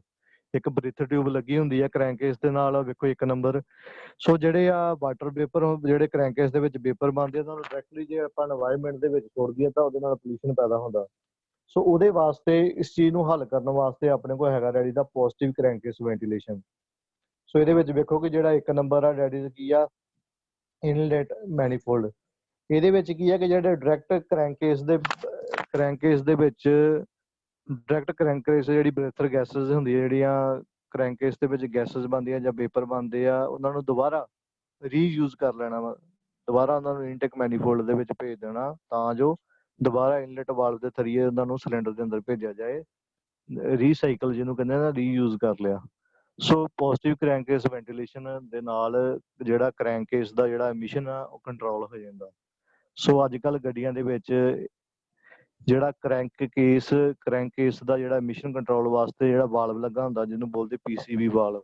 ਪੀਸੀਵੀ ਦਾ ਮਤਲਬ ਦਾ ਪੋਜ਼ਿਟਿਵ ਕ੍ਰੈਂਕੇਸ ਵੈਂਟੀਲੇਸ਼ਨ ਵਾਲਵ। ਸੋ ਆ ਡਾਇਗਰਾਮ ਦੇਖੋ ਕਿ ਜਿਹੜਾ ਕ੍ਰੈਂਕੇਸ ਦੇ ਵਿੱਚ ਵੇਖੋ, ਜਿੱਥੇ ਕ੍ਰੈਂਕੇਸ ਦੇ ਵਿੱਚ ਵੇਪਰਸ ਐਂਡ ਗੈਸਸ ਬਣੀਆਂ ਹੁੰਦੀਆਂ ਵਾ, ਇਹ ਪੀਸੀਬੀ ਵਾਲਵ ਦੇ ਜ਼ਰੀਏ ਦੁਬਾਰਾ ਕਿਹਨੂੰ ਭੇਜੀਆਂ ਜਾਂਦੀਆਂ ਵਾ, ਇਨਲੈਟ ਮੈਨੀਫੋਲਡ ਦੇ ਵਿੱਚ। ਸੋ ਕਹਿਣ ਦਾ ਭਾਵ ਕਿ ਜਿਹੜੀਆਂ ਗੈਸਸ ਕ੍ਰੈਂਕੇਸ ਦੇ ਵਿੱਚ ਜਿਹੜੀਆਂ ਬਲੋ ਬਾਏ ਗੈਸਸ ਆ ਜਾਂਦੀਆਂ, ਅਨਬਰਨਡ ਹਾਈਡਰੋਕਾਰਬਨਸ ਆ ਜਾਂਦੇ ਆ, ਜਾਂ ਉਹਦੇ ਅੰਦਰ ਜਿਹੜੇ ਵੇਪਰਸ ਬਣ ਜਾਂਦੇ ਆ ਕੰਡੈਂਸੇਸ਼ਨ ਦੇ ਨਾਲ, ਸੋ ਇਹਨਾਂ ਨੂੰ ਦੁਬਾਰਾ ਇਨਲੈਟ ਮੈਨੀਫੋਲਡ ਦੇ ਅੰਦਰ ਭੇਜ ਦਿੱਤਾ ਵਾ, ਤਾਂ ਜੋ ਦੁਬਾਰਾ ਇਹਨਾਂ ਨੂੰ ਇਨਲੈਟ ਮੈਨੀਫੋਲਡ ਤੇ ਭੇਜ ਦਈਏ। ਇਨਲੈਟ ਮੈਨੀਫੋਲਡ ਤੋਂ ਇਨਲੈਟ ਵਾਲਵ ਦੇ ਅੰਦਰ ਫਿਰ ਦੁਬਾਰਾ ਇਹਨੂੰ ਸਿਲੰਡਰ ਦੇ ਵਿੱਚ ਭੇਜ ਕੇ ਦੁਬਾਰਾ ਕੰਬਸ਼ਨ ਕਰਵਾਈ ਜਾਵੇ, ਸੋ ਵੇਸਟ ਨਹੀਂ ਹੁੰਦੇ। ਸੋ ਇਹਦੇ ਨਾਲ ਕੀ ਆ ਕਿ ਜਿਹੜਾ ਕ੍ਰੈਂਕੇਸ, ਜੇ ਆਪਾਂ ਪੀਸੀਬੀ ਵਾਲਵ ਨਾ ਲਾਇਆ ਹੋਏ ਤੇ ਆਪਾਂ ਕੀ ਕਰਦੇ ਸੀ, ਪਹਿਲੋਂ ਕੀ ਕਰਦੇ ਕਿ ਜਿਹੜਾ ਸਾਰਾ ਜਿਹੜਾ ਕ੍ਰੈਂਕੇਸ ਦੇ ਵਿੱਚ ਜਿਹੜੇ ਵੇਪਰ ਜਾਂ ਗੈਸਸ ਆਉਂਦੀਆਂ ਸੀ, ਦੁਬਾਰਾ ਉਹਨਾਂ ਨੂੰ ਆਪਾਂ ਡਾਇਰੈਕਟ এনवायरमेंट ਦੇ ਵਿੱਚ ਸੁੱਟ ਦਿੰਦੇ ਸੀ ਥਰੂ ਬ੍ਰੀਥਰ ਟਿਊਬ। ਬਟ ਦੁਬਾਰਾ ਥੋੜੀ ਜਿਹੀ ਖੋਜ ਕੀਤੀ ਵਿਗਿਆਨੀਆਂ ਨੇ ਕਿ ਉਹਨੂੰ এনवायरमेंट ਤੇ ਸੁੱਟਾਂਗੇ ਤਾਂ ਪੋਲਿਊਸ਼ਨ ਪੈਦਾ ਹੁੰਦਾ, ਉਹਨੂੰ ਦੁਬਾਰਾ ਪੋਲਿਊਸ਼ਨ ਨਹੀਂ ਪੈਦਾ ਕਰਨਾ, ਆਪਾਂ ਉਹਨੂੰ ਦੁਬਾਰਾ ਉਹਨੂੰ ਇਨਲੈਟ ਮੈਨੀਫੋਲਡ 'ਚ ਸੁੱਟ ਦਈਏ। ਇਨਲੈਟ ਮੈਨੀਫੋਲਡ 'ਚ ਜਾਊਗਾ, ਫਿਰ ਇਨਲੈਟ ਵਾਲਵ ਦੇ ਜ਼ਰੀਏ ਸਿਲੰਡਰ ਦੇ ਅੰਦਰ ਜਾਊਗਾ ਤਾਂ ਕੰਬਸ਼ਨ ਪ੍ਰੋਸੈਸ ਦੇ ਵਿੱਚ ਕੰਮ ਆਊਗਾ। ਸੋ ਪੀਸੀਬੀ ਵਾਲਵ ਕਿਉਂ ਲਗਾਇਆ ਹੁੰਦਾ ਵਾ? ਪੀਸੀਬੀ ਵਾਲਵ ਲਗਾਉਣ ਦਾ ਮੇਨ ਕਾਰਨ ਇੱਕ ਦੂਜਾ ਵੀ ਹੈਗਾ ਕਿ ਜਦੋਂ ਜੇ ਤਾਂ if too many vapours and gases get into the intake manifold, ਜੇ ਤਾਂ ਬਹੁਤ ਜ਼ਿਆਦੀਆਂ ਵੇਪਰ ਜਾਂ ਗੈਸਸ ਇਨਲੈਟ ਮੈਨੀਫੋਲਡ ਦੇ ਵਿੱਚ ਭੇਜ ਦਈਏ, ਉਹਦੇ ਨਾਲ ਕੀ ਹੁੰਦਾ ਕਿ ਜਿਹੜੀ ਏਅਰ ਤੇ ਫਿਊਲ ਦੀ ਰੇਸ਼ੋ ਅਪਸੈਟ ਹੋ ਜਾਂਦੀ ਆ, ਜਦ ਕਿ ਹਵਾ ਤੇ ਤੇਲ ਦਾ ਜਿਹੜਾ ਮਿਸ਼ਰਣ ਆ ਇੱਕ ਪ੍ਰੋਪਰ ਰੇਸ਼ੋ ਦੇ ਵਿੱਚ ਹੁੰਦਾ। ਜੇ ਤੇ ਆਪਾਂ ਜ਼ਿਆਦਾ ਗੈਸਸ ਜਿਹੜੀਆਂ ਕਰੈਂਕੇਸ ਦੇ ਵਿੱਚ ਵੇਪਰ ਜਾਂ ਗੈਸਾਂ ਬਣੀਆਂ ਉਹਨਾਂ ਨੂੰ ਇਨਲੈਟ ਮੈਨੀਫੋਲਡ ਦੇ ਵਿੱਚ ਭੇਜ ਦਿੰਦੇ ਆ, ਜੇ ਜ਼ਿਆਦਾ ਭੇਜ ਦਈਏ ਵੇਪਰ ਜਾਂ ਗੈਸਸ ਤਾਂ ਉਹ ਸਾਡੀ ਜਿਹੜੀ ਆ ਏਅਰ ਤੇ ਫਿਊਲ ਦੀ ਜਿਹੜੀ ਰੇਸ਼ੋ ਆ ਅਪਸੈਟ ਹੋ ਜਾਂਦੀ ਆ। ਸੋ ਉਸ ਚੀਜ਼ ਨੂੰ ਰੇਸ਼ੋ ਨੂੰ ਮੇਨਟੇਨ ਕਰਨ ਵਾਸਤੇ ਆਪਣੇ ਕੋਲ ਇੱਕ ਪੀਸੀਬੀ ਵਾਲਵ ਲੱਗਾ ਹੁੰਦਾ ਜਿਹੜਾ ਕੰਟਰੋਲ ਕਰਦਾ ਅਮਾਊਂਟ ਆਫ ਕਿੰਨਾ ਅਮਾਊਂਟ ਆ ਜਿਹੜਾ ਕਰੈਂਕੇਸ ਦਾ, ਜਿਹੜਾ ਕਰੈਂਕੇਸ ਦੇ ਵਿੱਚ ਵੇਪਰ ਜਾਂ ਗੈਸਾਂ ਹੁੰਦੀਆਂ ਕਿੰਨੀਆਂ ਆਪਾਂ ਭੇਜਣੀਆਂ ਇਨਲੈਟ ਮੈਨੀਫੋਲਡ ਤੇ ਇਹ ਡਿਸਾਈਡ ਕਰਦਾ ਪੀਸੀਬੀ ਵਾਲਵ। ਸੋ ਪੀਸੀਬੀ ਵਾਲਵ ਡਿਸਾਈਡ ਕਰੂਗਾ ਕਿ ਕਿੰਨੀਆਂ ਗੈਸਸ ਜਿਹੜੀਆਂ ਕਰੈਂਕੇਸ ਦੇ ਵਿੱਚ ਵੇਪਰ ਜਾਂ ਗੈਸਾਂ ਬਣੀਆਂ ਉਹ ਕਿੰਨੀਆਂ ਭੇਜਣੀਆਂ ਇਨਲੈਟ ਮੈਨੀਫੋਲਡ ਦੇ ਵਿੱਚ। ਜੇ ਜ਼ਿਆਦਾ ਭੇਜ ਦਈਏ ਤਾਂ ਜਿਹੜੀ ਹਵਾ ਤੇ ਤੇਲ ਦੀ ਜਿਹੜੀ ਰੇਸ਼ੋ ਆ ਉਹ ਅਪਸੈਟ ਹੋ ਜਾਂਦੀ ਆ। ਸੋ ਉਸ ਰੇਸ਼ੋ ਨੂੰ ਪ੍ਰੋਪਰ ਬਣਾਈ ਰੱਖਣ ਵਾਸਤੇ ਇੱਕ ਪੀਸੀਬੀ ਵਾਲਵ ਲੱਗਾ ਹੁੰਦਾ। ਸੋ ਪੀਸੀਬੀ ਵਾਲਵ ਕੰਮ ਕਿੱਦਾਂ ਕਰਦਾ? ਇੱਕ ਤਰ੍ਹਾਂ ਦਾ ਵੇਖੋ ਆ ਡਾਇਗਰਾਮ ਦੇ ਵਿੱਚ ਇਹ ਹੈਗਾ ਕਿ ਜਿਹਦਾ ਪਹਿਲਾ ਵੇਖੋ ਡਾਇਗਰਾਮ ਹੈਗਾ ਆਈਡਲਿੰਗ ਕੰਡੀਸ਼ਨ। ਆਈਡਲਿੰਗ ਕੰਡੀਸ਼ਨ ਆ ਜਦੋਂ ਤੁਹਾਡਾ ਪੀਸੀਬੀ ਵਾਲਵ ਦੇ ਵਿੱਚ ਇੱਕ ਤਰ੍ਹਾਂ ਦਾ ਇੱਕ ਪਲੰਜਰ ਲੱਗਾ ਹੁੰਦਾ ਟੇਪਡ, ਤੁਸੀਂ ਦੇਖ ਰਹੇ ਹੋ ਇੱਕ ਟੇਪਡ ਪਲੰਜਰ ਲੱਗਾ ਹੋਇਆ ਵਾ, ਦੋ ਸਪਰਿੰਗ ਲੱਗੇ ਹੁੰਦੇ ਇਹਦੇ ਵਿੱਚ। ਸੋ ਇਹ ਕਿੱਦਾਂ ਕੰਮ ਕਰਦਾ? ਪਹਿਲਾ ਕੇਸ ਹੈਗਾ ਆਈਡਲਿੰਗ ਕੰਡੀਸ਼ਨ, ਡੀ ਐਕਸਲੇਸ਼ਨ। ਜਦੋਂ ਤੁਸੀਂ ਬਿਲਕੁਲ ਇੰਜਨ ਤੁਹਾਡਾ ਆਈਡਲਿੰਗ ਕੰਡੀਸ਼ਨ 'ਚ ਹੁੰਦਾ ਵਾ, ਜਦੋਂ ਆਈਡਲਿੰਗ ਕੰਡੀਸ਼ਨ 'ਚ ਇੰਜਨ ਹੋਊਗਾ ਤਾਂ ਜਿਹੜੀਆਂ ਬਲੋ ਗੈਸਸ ਹੁੰਦੀਆਂ ਵਾ ਬਿਲਕੁਲ ਮਿਨੀਮਮ ਹੁੰਦੀਆਂ। ਬਲੋ ਗੈਸਸ ਬਿਲਕੁਲ ਮਿਨੀਮਮ ਪੈਦਾ ਹੁੰਦੀ ਹੈ। ਜੇ ਉਹ ਮਿਨੀਮਮ ਹੋਣਗੇ ਬਲੋ ਗੈਸਸ ਦਾ, ਉਹਨਾਂ ਦਾ ਲੋ ਪ੍ਰੈਸ਼ਰ ਹੋਊਗਾ। ਜੇ ਲੋ ਪ੍ਰੈਸ਼ਰ ਹੋਊਗਾ ਉਹਨਾਂ ਦਾ ਤਾਂ ਹਾਈ ਵੈਕਿਊਮ ਕ੍ਰੀਏਟ ਹੋਊਗਾ। ਇਨਲੇਟ ਜਿਹੜਾ ਇਨਟੇਕ ਮੈਨੀਫੋਲਡ 'ਚ ਵੈਕਿਊਮ ਜ਼ਿਆਦਾ ਬਣੂਗਾ। ਜੇ ਜ਼ਿਆਦਾ ਵੈਕਿਊਮ ਬਣੂਗਾ ਤੇ ਉਹ ਕੀ ਕਰਦਾ ਵਾ, ਜਿਹੜਾ ਤੁਹਾਡਾ ਪੀਸੀਬੀ ਵਾਲ ਦਾ ਪਲੰਜਰ ਆ ਉਹ ਆਪਣੇ ਵੱਲ ਨੂੰ ਖਿੱਚ ਲੈਂਦਾ ਵਾ। ਸੋ ਜਦੋਂ ਆਪਣੇ ਵੱਲ ਨੂੰ ਖਿੱਚੂਗਾ ਤੇ ਉਹਦਾ ਜਿਹੜਾ ਰਸਤਾ ਵਾ, ਕਹਿਣ ਦਾ ਭਾਵ ਕਿ ਜਿਹੜੀਆਂ ਕਰੈਂਕੇਸ ਦੇ ਵਿੱਚ ਜਿਹੜੀਆਂ ਗੈਸਸ ਤੇ ਵੇਪਰਸ ਹੁੰਦੀਆਂ ਉਹ ਇਨਲੈਟ ਮੈਨੀਫੋਲਡ ਨੂੰ ਨਹੀਂ ਜਾਂਦੀਆਂ, ਪੀਸੀਬੀ ਵਾਲਵ ਬੰਦ ਹੋ ਜਾਂਦਾ ਆਈਡਲਿੰਗ ਕੰਡੀਸ਼ਨ 'ਚ।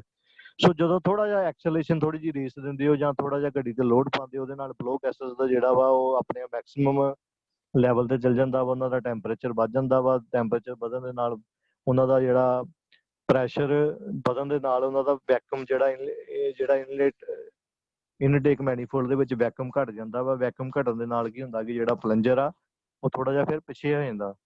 ਸੋ ਪਲੰਜਰ ਪਿੱਛੇ ਜਾਣ ਦੇ ਨਾਲ ਸਪਰਿੰਗ ਦੇ ਨਾਲ ਕੀ ਹੁੰਦਾ ਕਿ ਜਿਹੜਾ ਪੀਸੀਬੀ ਵਾਲਵ ਥੋੜਾ ਜਿਹਾ ਖੁੱਲ ਜਾਂਦਾ। ਪੀਸੀਬੀ ਵਾਲਵ ਖੁੱਲ ਜੂਗਾ ਤੇ ਜਿਹੜੀਆਂ ਕਰੈਂਕੇਸ ਦੇ ਵਿੱਚ ਜਿਹੜੀਆਂ water and gases, vapour and gases ਹੁੰਦਾ ਵਾ ਉਹ ਦੁਬਾਰਾ ਕਿਹਦੇ ਵਿੱਚ ਚੱਲ ਜਾਂਦੀਆਂ? ਇਨਲੈਟ ਮੈਨੀਫੋਲਡ ਦੇ ਵਿੱਚ। ਸੋ ਬਿਲਕੁਲ ਜਦੋਂ ਬਿਲਕੁਲ ਪ੍ਰੋਪਰ ਐਕਸਲੇਸ਼ਨ ਕਰ ਦਿੰਦੇ ਆ, ਬਿਲਕੁਲ ਫੁੱਲ ਥਰੋਟਲਿੰਗ ਤੇ ਕਰ ਦਿੰਦੇ ਆ ਤੇ ਉਹ ਬਾਲ ਬਿਲਕੁਲ ਪਛਾਂ ਜਿਹੜਾ ਪੀਸੀਬੀ ਵਾਲ ਦੇ ਵਿੱਚ ਪਲੰਜਰ ਲੱਗਾ ਹੁੰਦਾ, ਟੇਪਡ ਪਲੰਜਰ ਬਿਲਕੁਲ ਪਛਾਂ ਆ ਜਾਂਦਾ ਵਾ। ਤੇ ਜਿਹੜਾ ਸਾਰੀਆਂ ਦੇ ਸਾਰੀਆਂ ਜਿਹੜੀਆਂ ਗੈਸਸ ਹੁੰਦੀਆਂ ਵਾ ਕਰੈਂਕੇਸ ਦੇ ਵਿੱਚ ਉਹ ਸਾਰੀਆਂ ਕਿਹਦੇ ਵਿੱਚ ਚੱਲ ਜਾਂਦੀਆਂ ਵਾ? ਆਪਣਾ ਇਨਲੈਟ ਮੈਨੀਫੋਲਡ ਦੇ ਵਿੱਚ। ਸੋ ਕਹਿਣ ਦਾ ਭਾਵ ਕਿ ਜਿਹੜਾ ਪੀਸੀਬੀ ਵਾਲ ਦੇ ਵਿੱਚ ਜਿਹੜਾ ਪਲੰਜਰ ਲੱਗਾ ਹੁੰਦਾ ਜਾਂ ਸਪਰਿੰਗ ਸਿਸਟਮ ਲੱਗਾ ਵਾ, ਇਹ ਪਲੰਜਰ ਅੱਗੇ ਪਿੱਛੇ ਹੋਊਗਾ। ਇਹ ਅੱਗੇ ਪਿੱਛੇ ਕਿਹਦੇ ਨਾਲ ਹੋਊਗਾ? ਜਿਹੜਾ ਤੁਹਾਡਾ ਇਨਲੈਟ ਜਿਹੜਾ ਇਨਟੇਕ ਮੈਨੀਫੋਲਡ ਉਹਦੇ ਵਿੱਚ ਜਿਹੜਾ ਵੈਕਿਊਮ ਬਣੂਗਾ। ਜੇ ਤਾਂ ਜ਼ਿਆਦਾ ਵੈਕਿਊਮ ਬਣੂਗਾ ਤਾਂ ਵਾਲਵ ਪੀਸੀਬੀ ਬੰਦ ਹੋਊਗਾ, ਜੇ ਘੱਟ ਵੈਕਿਊਮ ਬਣੂਗਾ ਤੇ ਪੀਸੀਬੀ ਵਾਲ ਖੁੱਲ ਜੂਗਾ। ਜੇ ਤਾਂ ਪੀਸੀਬੀ ਵਾਲ ਖੁੱਲ ਗਿਆ ਤਾਂ ਜਿਹੜੀਆਂ ਕਰੈਂਕੇਸ ਦੇ ਵਿੱਚ ਵਾਟਰ ਐਂਡ ਜਿਹੜੇ ਵੇਪਰਸ ਐਂਡ ਗੈਸਸ ਬਣਦੀਆਂ ਉਹ ਇਨਲੈਟ ਮੈਨੀਫੋਲਡ 'ਚ ਚੱਲ ਜਾਂਦੀਆਂ ਵਾ। ਤੇ ਜੇ ਪੀਸੀਬੀ ਵਾਲ ਬੰਦ ਹੋ ਜੇ ਤਾਂ ਉਹ ਜਿਹੜੀਆਂ ਗੈਸਸ ਇਨਲੈਟ ਮੈਨੀਫੋਲਡ 'ਚ ਨਹੀਂ ਜਾਂਦੀਆਂ। ਸੋ ਕਿੰਨੀਆਂ ਗੈਸਾਂ ਇਨਲੈਟ ਮੈਨੀਫੋਲਡ 'ਚ ਪਹੁੰਚਾਉਣੀਆਂ ਉਹ ਸਾਰਾ ਕੰਟਰੋਲ ਕਰਦਾ ਪੀਸੀਬੀ ਵਾਲ। ਸੋ ਜਿਹੜਾ ਅੱਜ ਕੱਲ੍ਹ ਡੀਜ਼ਲ ਗੱਡੀਆਂ ਦੇ ਵਿੱਚ ਕਰੈਂਕੇਸ ਡਿਪਰੈਸ਼ਨ ਰੈਗੂਲੇਟਰ ਵਾਲ ਵੀ ਲੱਗਾ ਹੁੰਦਾ, ਜਿਹਨੂੰ CRDV ਬੋਲਦੇ ਆ। ਸੋ ਇਹ ਸਾਰੇ ਸਿਖਿਆਰਥੀ ਨੋਟ ਕਰ ਲਿਓ, ਫੁੱਲ ਫਾਰਮ ਪੇਪਰ ਦੇ ਵਿੱਚ ਆ ਜਾਂਦੀ ਹੁੰਦੀ ਹੈ। CRDRV ਦੀ ਫੁੱਲ ਫਾਰਮ ਕੀ ਆ?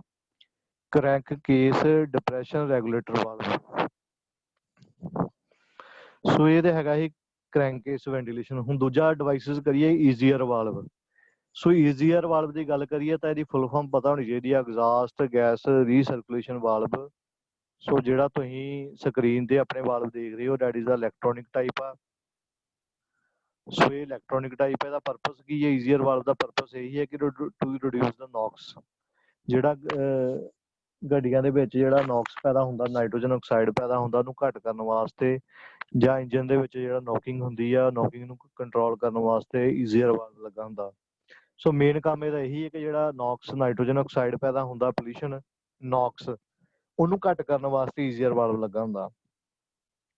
ਸੋ ਜੇ ਵਰਕਿੰਗ ਪ੍ਰਿੰਸੀਪਲ ਦੀ ਗੱਲ ਕਰੀਏ ਈਜ਼ੀਅਰ ਵਾਲਵ ਕਿੱਦਾਂ ਕੰਮ ਕਰਦਾ, ਜਿਹੜੀਆਂ ਐਗਜ਼ਾਸਟ ਗੈਸਸ ਹੁੰਦੀਆਂ ਵਾ ਐਗਜ਼ਾਸਟ ਵਾਲਵ ਦੇ ਜ਼ਰੀਏ ਜਿਹੜੀਆਂ ਐਗਜ਼ਾਸਟ ਗੈਸਸ ਬਾਹਰ ਨਿਕਲਦੀਆਂ ਉਹਨਾਂ ਵਿੱਚੋਂ 6 ਤੋਂ ਲੈ ਕੇ 10% ਗੈਸਸ ਜਿਹੜੀਆਂ ਹੁੰਦੀਆਂ ਐਗਜ਼ਾਸਟ ਗੈਸਸ ਜਿਹੜੀਆਂ ਬਾਹਰ ਨਿਕਲਦੀਆਂ ਉਹਦੇ ਵਿੱਚੋਂ 6 ਤੋਂ ਲੈ ਕੇ 10% ਜਿਹੜੀਆਂ ਗੈਸਸ ਹੁੰਦੀਆਂ ਐਗਜ਼ਾਸਟ ਉਹ ਈਜ਼ੀਅਰ ਵਾਲਵ ਦੇ ਰਾਹੀਂ ਦੁਬਾਰਾ ਇਨਟੇਕ ਮੈਨੀਫੋਲਡ ਵਿੱਚ ਦਾਖਲ ਕਰਵਾਈਆਂ ਜਾਂਦੀਆਂ। ਸੋ ਜਦੋਂ ਸਿਲੰਡਰ ਅੰਦਰ ਹਵਾ ਤੇ ਤੇਲ ਦੇ ਮਿਸ਼ਰਣ ਨੂੰ ਅੱਗ ਲੱਗਦੀ ਆ ਉਸ ਵਿੱਚ ਜੋ ਤਪਸ਼ ਪੈਦਾ ਹੁੰਦੀ ਆ, ਜਦੋਂ ਹਵਾ ਤੇ ਤੇਲ ਦੇ ਮਿਸ਼ਰਣ ਨੂੰ ਜਦੋਂ ਅੱਗ ਲੱਗਦੀ ਆ ਉਸ ਵਿੱਚ ਜਿਹੜੀ ਤਪਸ਼ ਪੈਦਾ ਹੁੰਦੀ ਹੈ ਹੀਟ ਪੈਦਾ ਹੁੰਦੀ ਆ ਉਹ ਇਹ ਗੈਸਾਂ ਜਿਹੜੀਆਂ ਐਗਜ਼ਾਸਟ ਗੈਸਾਂ 6 ਤੋਂ 10% ਭੇਜੀ ਦੀਆਂ ਇਹ ਉਹ ਤਪਸ਼ ਨੂੰ ਆਪਣੇ ਅੰਦਰ ਸੋਖ ਲੈਂਦੀਆਂ ਅਬਜ਼ੌਰਬ ਕਰ ਲੈਂਦੀਆਂ। ਸੋ ਅਬਜ਼ੌਰਬ ਕਰਨ ਦੇ ਨਾਲ ਕੀ ਹੁੰਦਾ ਮੇਨ ਕਿ ਜਿਹੜਾ ਪੀਕ ਕੰਬਸ਼ਨ ਟੈਂਪਰੇਚਰ ਬਣਦਾ ਉਹ ਘਟ ਜਾਂਦਾ, ਜਿਹੜਾ ਟੈਂਪਰੇਚਰ ਕੰਬਸ਼ਨ ਟੈਂਪਰੇਚਰ ਘਟ ਜਾਂਦਾ। ਸੋ ਜਿਹੜਾ ਕੰਬਸ਼ਨ ਟੈਂਪਰੇਚਰ ਘੱਟ ਹੋਣ ਦੇ ਨਾਲ ਕੀ ਹੁੰਦਾ ਕਿ ਜਿਹੜਾ ਨਾਈਟ੍ਰੋਜਨ ਤੇ ਆਕਸੀਜਨ ਦੇ ਵਿਚਕਾਰ ਜਿਹੜਾ ਕੈਮੀਕਲ ਰਿਐਕਸ਼ਨ ਹੁੰਦਾ ਵਾ ਉਹਦੇ ਨਾਲ ਨਾਈਟ੍ਰੋਜਨ ਆਕਸਾਈਡ ਘੱਟ ਬਣਦਾ। ਸੋ ਕਹਿਣ ਦਾ ਭਾਵ ਕਿ ਨਾਈਟ੍ਰੋਜਨ ਆਕਸਾਈਡ ਐਮਿਸ਼ਨ ਨੂੰ ਘੱਟ ਕਰਦਾ। ਸੋ ਇਹਦਾ ਮੇਨ ਫੰਡਾ ਇਹੀ ਹੈ ਕਿ ਆ ਵੇਖੋ ਡਾਇਗਰਾਮ ਦੇ ਵਿੱਚ ਇੱਕ ਇਨਲੈਟ ਵਾਲਵ ਲੱਗਾ ਹੋਇਆ, ਇੱਕ ਐਗਜ਼ਾਸਟ ਵਾਲਵ ਲੱਗਾ ਹੋਇਆ ਸਿਲੰਡਰ ਦੇ ਹੈ। ਐਗਜ਼ਾਸਟ ਵਾਲਵ ਦੇ ਜ਼ਰੀਏ ਕੀ ਆ ਜਿਹੜੀਆਂ ਐਗਜ਼ਾਸਟ ਗੈਸਸ ਆ ਉਹਦੇ ਵਿੱਚ ਵੇਖੋ 6 ਤੋਂ 10% ਜਿਹੜੀਆਂ ਗੈਸਸ ਆ ਈਜ਼ੀਅਰ ਵਾਲਵ ਦੇ ਅੰਦਰ ਚਲ ਜਾਂਦੀਆਂ। ਜਿੱਥੇ ਈਜ਼ੀਅਰ ਕੂਲਰ ਲੱਗਾ ਹੋਇਆ ਈਜ਼ੀਅਰ ਵਾਲਵ ਨੂੰ ਵੀ ਠੰਡਾ ਕਰਨ ਵਾਸਤੇ ਈਜ਼ੀਅਰ ਕੂਲਰ ਲੱਗਾ, ਬਾਕੀ ਗੈਸਾਂ ਜਿਹੜੀਆਂ ਵਾ ਟਰਬੋ ਚਾਰਜਰ ਦੇ ਟਰਬਾਈਨ 'ਚ ਚਲ ਜਾਂਦੀਆਂ ਵਾ। ਟਰਬਾਈਨ ਤੋਂ ਬਾਅਦ ਟਰਬਾਈਨ ਘੁੰਮਦੀ ਆ, ਟਰਬਾਈਨ ਦਾ ਵੀਲ ਘੁੰਮਦਾ ਤੁਹਾਨੂੰ ਦੱਸਿਆ ਹੀ ਆ, ਫਿਰ ਕੰਪਰੈਸਰ ਵੀਲ ਘੁੰਮਦਾ, ਕੰਪਰੈਸਰ ਇਨਲੈਟ ਜਿਹੜੀ ਹਵਾ ਬਾਹਰੋਂ ਲੈ ਲੈਂਦਾ ਵਾ ਉਹ ਹਵਾ ਜਿਹੜੀ ਆ ਇੰਟਰ ਏਅਰ ਕੂਲਰ ਦੇ ਥਰੂ ਹਵਾ ਉਹ ਜਿਹੜੀ ਹਵਾ ਵਾ ਉਹਦੇ ਵਿੱਚ ਜਿਹੜਾ ਈਜ਼ੀਅਰ ਵਾਲਵ ਤੋਂ ਜਦੋਂ ਖੁੱਲਦਾ ਵਾ ਤੇ ਉਹ ਜਿਹੜੀ ਐਗਜ਼ਾਸਟ ਗੈਸ ਆ ਉਹਦੀਆਂ ਹਵਾ ਦੇ ਵਿੱਚ ਮਿਕਸ ਹੋ ਕੇ ਦੁਬਾਰਾ ਇਨਲੈਟ ਮੈਨੀਫੋਲਡ 'ਚ ਆ ਜਾਂਦੀਆਂ। ਇਨਲੈਟ ਮੈਨੀਫੋਲਡ ਤੋਂ ਬਾਅਦ ਇਨਲੈਟ ਵਾਲਵ ਦੇ ਜ਼ਰੀਏ ਸਿਲੰਡਰ ਦੇ ਅੰਦਰ ਆ ਜਾਂਦੀਆਂ। ਸੋ ਜਦੋਂ ਸਿਲੰਡਰ ਦੇ ਅੰਦਰ ਆਉਂਦੀਆਂ ਵਾ, ਜਦੋਂ ਸਿਲੰਡਰ ਦੇ ਅੰਦਰ ਜਿਹੜਾ ਹਵਾ ਤੇ ਤੇਲ ਦੇ ਮਿਸ਼ਰਣ ਨੂੰ ਜਦੋਂ ਅੱਗ ਲੱਗਦੀ ਹੈ ਉਹਦੇ ਵਿੱਚੋਂ ਜਿਹੜੀ ਤਪਸ਼ ਪੈਦਾ ਹੁੰਦੀ ਹੀਟ ਪੈਦਾ ਹੁੰਦੀ ਹੈ ਉਹ ਜਿਹੜੀਆਂ 6 ਤੋਂ 10% ਜਿਹੜੀਆਂ ਗੈਸਾਂ ਈਜ਼ੀਅਰ ਵਾਲਵ ਦੇ ਥਰੂ ਅੰਦਰ ਦਾਖਲ ਹੋਈਆਂ ਸੀ ਉਹ ਕੀ ਕਰਦੀਆਂ ਤਪਸ਼ ਨੂੰ ਅਬਜ਼ੌਰਬ ਕਰ ਲੈਂਦੀਆਂ। ਅਬਜ਼ੌਰਬ ਕਰਨ ਦੇ ਨਾਲ ਕੀ ਹੁੰਦਾ ਕਿ ਜਿਹੜਾ ਓਵਰਆਲ ਕੰਬਸ਼ਨ ਟੈਂਪਰੇਚਰ ਹੁੰਦਾ ਪੀਕ ਟੈਂਪਰੇਚਰ ਘਟ ਜਾਂਦਾ ਵਾ। ਜੇ ਟੈਂਪਰੇਚਰ ਘਟੂਗਾ ਕੰਬਸ਼ਨ ਟੈਂਪਰੇਚਰ ਫਿਰ ਕੀ ਹੁੰਦਾ ਕਿ ਜਿਹੜਾ ਨਾਈਟ੍ਰੋਜਨ ਤੇ ਆਕਸੀਜਨ ਦੇ ਵਿਚਕਾਰ ਜਿਹੜਾ ਰਿਐਕਸ਼ਨ ਹੁੰਦਾ ਉਹਦੇ ਨਾਲ ਨਾਈਟ੍ਰੋਜਨ ਆਕਸਾਈਡ ਘਟ ਬਣਦਾ। ਸੋ ਕਹਿਣ ਦਾ ਭਾਵ ਕਿ ਈਜ਼ੀਅਰ ਵਾਲਵ ਕੀ ਕਰਦਾ ਨਾਈਟ੍ਰੋਜਨ ਆਕਸਾਈਡ ਨੂੰ ਘਟ ਕਰਦਾ। ਸੋ ਦੂਜੀ ਗੱਲ ਮੇਨ ਸਭ ਤੋਂ ਇੰਪੋਰਟੈਂਟ ਹੈ ਕਿ ਲੋਕੇਸ਼ਨ ਆਫ ਈਜ਼ੀਅਰ ਵਾਲਵ ਲੱਗਾ ਕਿੱਥੇ ਹੁੰਦਾ ਵਾ। ਇਹ ਐਗਜ਼ਾਸਟ ਮੈਨੀਫੋਲਡ ਤੇ ਇਨਟੇਕ ਮੈਨੀਫੋਲਡ ਦੇ ਵਿਚਕਾਰ ਲੱਗਾ ਹੁੰਦਾ। ਇਹ ਕਿੱਥੇ ਲੱਗਾ ਹੁੰਦਾ ਐਗਜ਼ਾਸਟ ਮੈਨੀਫੋਲਡ ਤੇ ਇਨਟੇਕ ਮੈਨੀਫੋਲਡ ਦੇ ਵਿਚਕਾਰ ਲੱਗਾ ਹੁੰਦਾ। ਸਾਰੇ ਸਿਖਿਆਰਥੀ ਨੋਟ ਕਰ ਲਿਓ ਕੁਐਸਚਨ ਪੇਪਰ ਦੇ ਵਿੱਚ ਆਉਂਦਾ ਜੇ ਈਜ਼ੀਅਰ ਵਾਲਵ ਦੀ ਪੋਜੀਸ਼ਨ ਕੀ ਹੈ ਐਗਜ਼ਾਸਟ ਮੈਨੀਫੋਲਡ ਤੇ ਇਨਟੇਕ ਮੈਨੀਫੋਲਡ ਦੇ ਵਿਚਕਾਰ ਲੱਗਾ ਹੁੰਦਾ। ਆ ਵੇਖੋ ਡਾਇਗਰਾਮ ਦੇ ਵਿੱਚ ਵੀ ਹੈਗਾ ਤੁਹਾਡਾ ਥਰੋਟਲ ਬੋਡੀ ਤੋਂ ਏਅਰ ਆਈ, ਏਅਰ ਕਿਚ ਆ ਗਈ ਇਨਟੇਕ ਮੈਨੀਫੋਲਡ ਦੇ ਵਿੱਚ, ਉਸ ਤੋਂ ਬਾਅਦ ਸਿਲੰਡਰ 'ਚ ਗਈ, ਸਿਲੰਡਰ ਤੋਂ ਬਾਅਦ ਐਗਜ਼ਾਸਟ ਮੈਨੀਫੋਲਡ ਉਹਦੇ ਵਿੱਚ ਦੋਵਾਂ ਦੇ ਇੱਧਰ ਵੇਖੋ ਸਾਈਡ ਤੇ ਕੀ ਲੱਗਾ ਈਜ਼ੀਅਰ ਵਾਲਵ। ਜਿਹੜੀਆਂ ਐਗਜ਼ਾਸਟ ਮੈਨੀਫੋਲਡ ਤੋਂ ਐਗਜ਼ਾਸਟ ਗੈਸਸ ਹੁੰਦੀਆਂ ਉਹ ਈਜ਼ੀਅਰ ਵਾਲਵ ਦੇ ਜ਼ਰੀਏ ਕਿੱਥੇ ਆ ਜਾਂਦੀਆਂ ਇਨਟੇਕ ਮੈਨੀਫੋਲਡ ਦੇ ਵਿਚਕਾਰ। ਸੋ ਈਜ਼ੀਅਰ ਵਾਲਵ ਨੂੰ ਚਲਾਉਣ ਵਾਸਤੇ ਅੱਗੇ ECM ਲੱਗਾ ਹੁੰਦਾ ਵਾ, ਇਹ ਇਲੈਕਟ੍ਰੋਨਿਕ ਕੰਟਰੋਲ ਮੋਡਿਊਲ ਲੱਗਾ ਹੁੰਦਾ ਉਹ ਅੱਗੇ ਸੈਂਸਰਾਂ ਦੇ ਨਾਲ ਚੱਲਦਾ ਵਾ। ਕੂਲੈਂਟ ਟੈਂਪਰੇਚਰ ਸੈਂਸਰ ਦੇ ਨਾਲ ਇੰਜਨ ਦਾ ਕਿੰਨਾ ਲੋਡ ਪੈ ਰਿਹਾ, ਇੰਜਨ ਦੀ ਕਿੰਨੀ RPM ਹੈਗੀ ਆ, ਕਿੰਨੀ ਥ੍ਰੋਟਲ ਪੋਜੀਸ਼ਨ ਸੈਂਸਰ ਆ। ਸੋ ਸਾਰਿਆਂ ਦਾ ਜਦੋਂ ਸਿਗਨਲ ਪਹੁੰਚਦਾ ECM ਨੂੰ ਉਹਦੇ ਨਾਲ ਈਜ਼ੀਅਰ ਵਾਲਵ ਓਪਨ ਹੁੰਦਾ। ਸੋ ਕਿ ਈਜ਼ੀਅਰ ਵਾਲਵ ਵੀ ਦੋ ਤਰ੍ਹਾਂ ਦਾ ਹੁੰਦਾ, ਜਿਹੜੀ ਦਾ ਵੈਕੂਮ ਰੈਗੂਲੇਟਡ ਈਜ਼ੀਅਰ ਵਾਲਵ ਹੁੰਦਾ, ਇੱਕ linear electronic regulated EGR valve ਹੁੰਦਾ। ਸੋ ਵੈਕੂਮ ਰੈਗੂਲੇਟਡ ਈਜ਼ੀਅਰ ਵਾਲਵ ਜਿਹੜਾ ਵਾ ਇਹ ਈਜ਼ੀਅਰ ਵਾਲਵ ਪੁਰਾਣੇ ਅੱਜ ਕੱਲ੍ਹ ਦੀ ਟੈਕਨੋਲੋਜੀ ਨਹੀਂ ਹੈ, ਸਭ ਤੋਂ ਪੁਰਾਣੀ ਟੈਕਨੋਲੋਜੀ। ਇਹਦੇ ਵਿੱਚ ਵੇਖੋ ਇੱਕ ਵੈਕੂਮ ਇਹਦੇ ਵਿੱਚ ਇੱਕ ਡਾਈਫ੍ਰੈਗਮ ਸਪਰਿੰਗ ਲੱਗਾ ਹੁੰਦਾ, ਇੱਕ ਈਜ਼ੀਅਰ ਵਾਲਵ ਵੇਖੋ ਡਾਇਗਰਾਮ ਦੇ ਵਿੱਚ ਲੱਗਾ ਈਜ਼ੀਅਰ ਵਾਲਵ ਲਿਖਿਆ ਹੋਇਆ, ਡਾਈਫ੍ਰੈਗਮ ਲਿਖਿਆ ਹੋਇਆ, ਇੱਕ ਪਾਸੇ ਵੈਕੂਮ। ਸੋ ਜਦੋਂ ਇਹਦੇ ਵਿੱਚ ਈਜ਼ੀਅਰ ਵਾਲਵ ਕਦੋਂ ਖੁੱਲਦਾ ਤੇ ਬੰਦ ਹੁੰਦਾ ਵਾ ਜਦੋਂ ਡਾਈਫ੍ਰੈਗਮ ਤੇ ਸਪਰਿੰਗ ਦੇ ਨਾਲ ਖੁੱਲਦਾ ਤੇ ਬੰਦ ਹੁੰਦਾ। ਸੋ ਜਦੋਂ ਆਪਾਂ ਵੈਕੂਮ ਦਿੰਦੇ ਆ ਅਪਲਾਈਡ ਕਰਦੇ ਆ ਡਾਈਫ੍ਰੈਗਮ ਨੂੰ ਭੇਜਿਆ ਜਾਂਦਾ ਵਾ ਤਾਂ ਉਦੋਂ ਈਜ਼ੀਅਰ ਵਾਲਵ ਆਪਣੀ ਸ਼ੀਟ ਤੋਂ ਉੱਪਰ ਉੱਠ ਜਾਂਦਾ, ਭਾਵ ਖੁੱਲ ਜਾਂਦਾ, ਜਿਸ ਨਾਲ ਐਗਜ਼ਾਸਟ ਮੈਨੀਫੋਲਡ ਤੋਂ ਜੋ ਗੈਸਾਂ ਆਉਂਦੀਆਂ ਹਨ ਉਹ ਇਸ ਵਾਲਵ ਦੇ ਜ਼ਰੀਏ ਇਨਟੇਕ ਮੈਨੀਫੋਲਡ ਅੰਦਰ ਦਾਖਲ ਹੋ ਜਾਂਦੀਆਂ ਵਾ। ਤੇ ਜਦੋਂ ਵੈਕੂਮ ਨੂੰ ਰਿਮੂਵ ਕੀਤਾ ਜਾਂਦਾ, ਹਟਾ ਦਿੱਤਾ ਜਾਂਦਾ, ਤਾਂ ਸਪਰਿੰਗ ਨਾਲ ਵਾਲਵ ਬੰਦ ਹੋ ਜਾਂਦਾ। ਸੋ ਐਗਜ਼ਾਸਟ ਗੈਸ ਟਰਬੋ ਚਾਰਜ ਨੂੰ ਚਲੀ ਜਾਂਦੀਆਂ। ਸੋ ਕਹਿਣ ਦਾ ਭਾਵ ਕਿ ਜਿਹੜਾ ਈਜ਼ੀਅਰ ਵਾਲਵ ਜਿਹੜਾ ਇਹ ਖੁੱਲਦਾ ਵਾ ਵੈਕੂਮ ਰੈਗੂਲੇਟਰ ਦੇ ਵਿੱਚ ਕਿ ਜਦੋਂ ਆਪਾਂ ਵੈਕੂਮ ਅਪਲਾਈ ਕਰਦੇ ਹਾਂ ਤਾਂ ਜਿਹੜਾ ਡਾਈਫ੍ਰੈਗਮ ਸਪਰਿੰਗ ਹੈਗਾ ਇਹ ਸਪਰਿੰਗ ਥੋੜਾ ਉੱਪਰ ਉੱਠਿਆ ਜਾਂਦਾ ਵਾ, ਡਾਈਫ੍ਰੈਗਮ ਥੋੜਾ ਉੱਪਰ ਚਲ ਜਾਂਦਾ ਵਾ। ਜਦੋਂ ਡਾਈਫ੍ਰੈਗਮ ਉੱਪਰ ਜਾਊਗਾ ਉਹਦੇ ਨਾਲ ਈਜ਼ੀਅਰ ਵਾਲਵ ਜਿਹੜਾ ਵਾ ਉਹ ਉੱਪਰ ਚਲ ਜਾਂਦਾ। ਈਜ਼ੀਅਰ ਵਾਲਵ ਜੇ ਉੱਪਰ ਜਾਊਗਾ ਤਾਂ ਜਿਹੜੀਆਂ ਐਗਜ਼ਾਸਟ ਗੈਸਸ ਆ ਉਹ ਇਨਟੇਕ ਮੈਨੀਫੋਲਡ ਦੇ ਅੰਦਰ ਦਾਖਲ ਹੋਣੀਆਂ ਸ਼ੁਰੂ ਹੋ ਜਾਂਦੀਆਂ। ਕਹਿੰਦਾ ਦਾ ਭਾਵ ਈਜ਼ੀਅਰ ਵਾਲਵ ਓਪਨ ਹੋ ਜਾਂਦਾ। ਸੋ ਜਦੋਂ ਵੈਕਿਊਮ ਨੂੰ ਹਟਾ ਦਿੱਤਾ ਜਾਂਦਾ, ਵੈਕਿਊਮ ਅਪਲਾਈ ਕਰਨਾ ਬੰਦ ਕੀਤਾ ਜਾਂਦਾ ਤਾਂ ਸਪਰਿੰਗ ਦੇ ਜ਼ਰੀਏ ਜਿਹੜਾ ਵਾ ਈਜ਼ੀਅਰ ਵਾਲਵ ਦੁਬਾਰਾ ਆਪਣੀ ਸ਼ੀਟ ਤੇ ਆ ਕੇ ਈਜ਼ੀਅਰ ਵਾਲਵ ਬੰਦ ਹੋ ਜਾਂਦਾ, ਬੰਦ ਪੋਜੀਸ਼ਨ 'ਚ ਆ ਜਾਂਦਾ। ਸੋ ਕਹਿਣ ਦਾ ਭਾਵ ਕਿ ਡਾਈਫ੍ਰੈਗਮ ਸਪਰਿੰਗ ਦੇ ਨਾਲ ਈਜ਼ੀਅਰ ਵਾਲਵ ਖੁੱਲਦਾ ਤੇ ਬੰਦ ਹੁੰਦਾ ਵਾ। ਖੋਲਣ ਬੰਦ ਕਰਨ ਵਾਸਤੇ ਇੱਕ ਵੈਕਿਊਮ ਦਿੱਤਾ ਜਾਂਦਾ, ਵੈਕਿਊਮ ਅਪਲਾਈ ਕੀਤਾ ਜਾਂਦਾ ਵਾ। ਸੋ ਵੈਕਿਊਮ ਦੇ ਨਾਲ ਖੁੱਲਦਾ ਬੰਦ ਹੁੰਦਾ। ਸੋ ਇਹ ਪੁਰਾਣੀਆਂ ਗੱਡੀਆਂ ਦੇ ਵਿੱਚ ਤਕਰੀਬਨ ਪੁਰਾਣੀ ਟੈਕਨੋਲੋਜੀ, ਅੱਜ ਦੀ ਟੈਕਨੋਲੋਜੀ ਤੁਹਾਡੀ ਦਾ ਕੀ ਆ, linear electronic regulated EGR valve. So ਇਹਦੇ ਵਿੱਚ ਵੇਖੋ ਕਿ ਜਿਹੜਾ ਈਜ਼ੀਅਰ ਵਾਲਵ ਆ, ਇੱਕ ਪਾਸੇ ਵੇਖੋ ਡਾਇਗਰਾਮ ਦੇ ਵਿੱਚ ਹੈਗਾ ਐਗਜ਼ਾਸਟ ਇਨ ਤੇ ਐਗਜ਼ਾਸਟ ਆਊਟ। ਸੋ ਐਗਜ਼ਾਸਟ ਇਨ ਤੇ ਆਊਟ ਦੇ ਵਿੱਚ ਇੱਕ ਹੈਗਾ ਵਾਲਵ ਸ਼ੀਟ। ਸੋ ਇਹ ਈਜ਼ੀਅਰ ਵਾਲਵ ਸ਼ੀਟ ਆ। ਸੋ ਇਹਦੇ ਉੱਤੇ ਅੱਗੇ ਲੱਗੇ ਸਪਰਿੰਗ ਲੱਗੇ ਆ, ਸਪਰਿੰਗ ਦੇ ਉੱਤੇ ਸਟੈਪਰ ਮੋਟਰ ਲੱਗੀ ਆ, ਸਟੈਪ ਮੋਟਰ ਨੂੰ ਅੱਗੇ 6 ਪਿਨ ਕਨੈਕਟਰ ਲੱਗਾ ਹੋਇਆ ਵਾ। ਸੋ ਇਹ ਈਜ਼ੀਅਰ ਵਾਲਵ ਖੁੱਲਦਾ ਤੇ ਬੰਦ ਹੁੰਦਾ ਕੰਪਿਊਟਰ ਕੰਟਰੋਲ ਸਟੈਪਰ ਮੋਟਰ ਦੇ ਨਾਲ।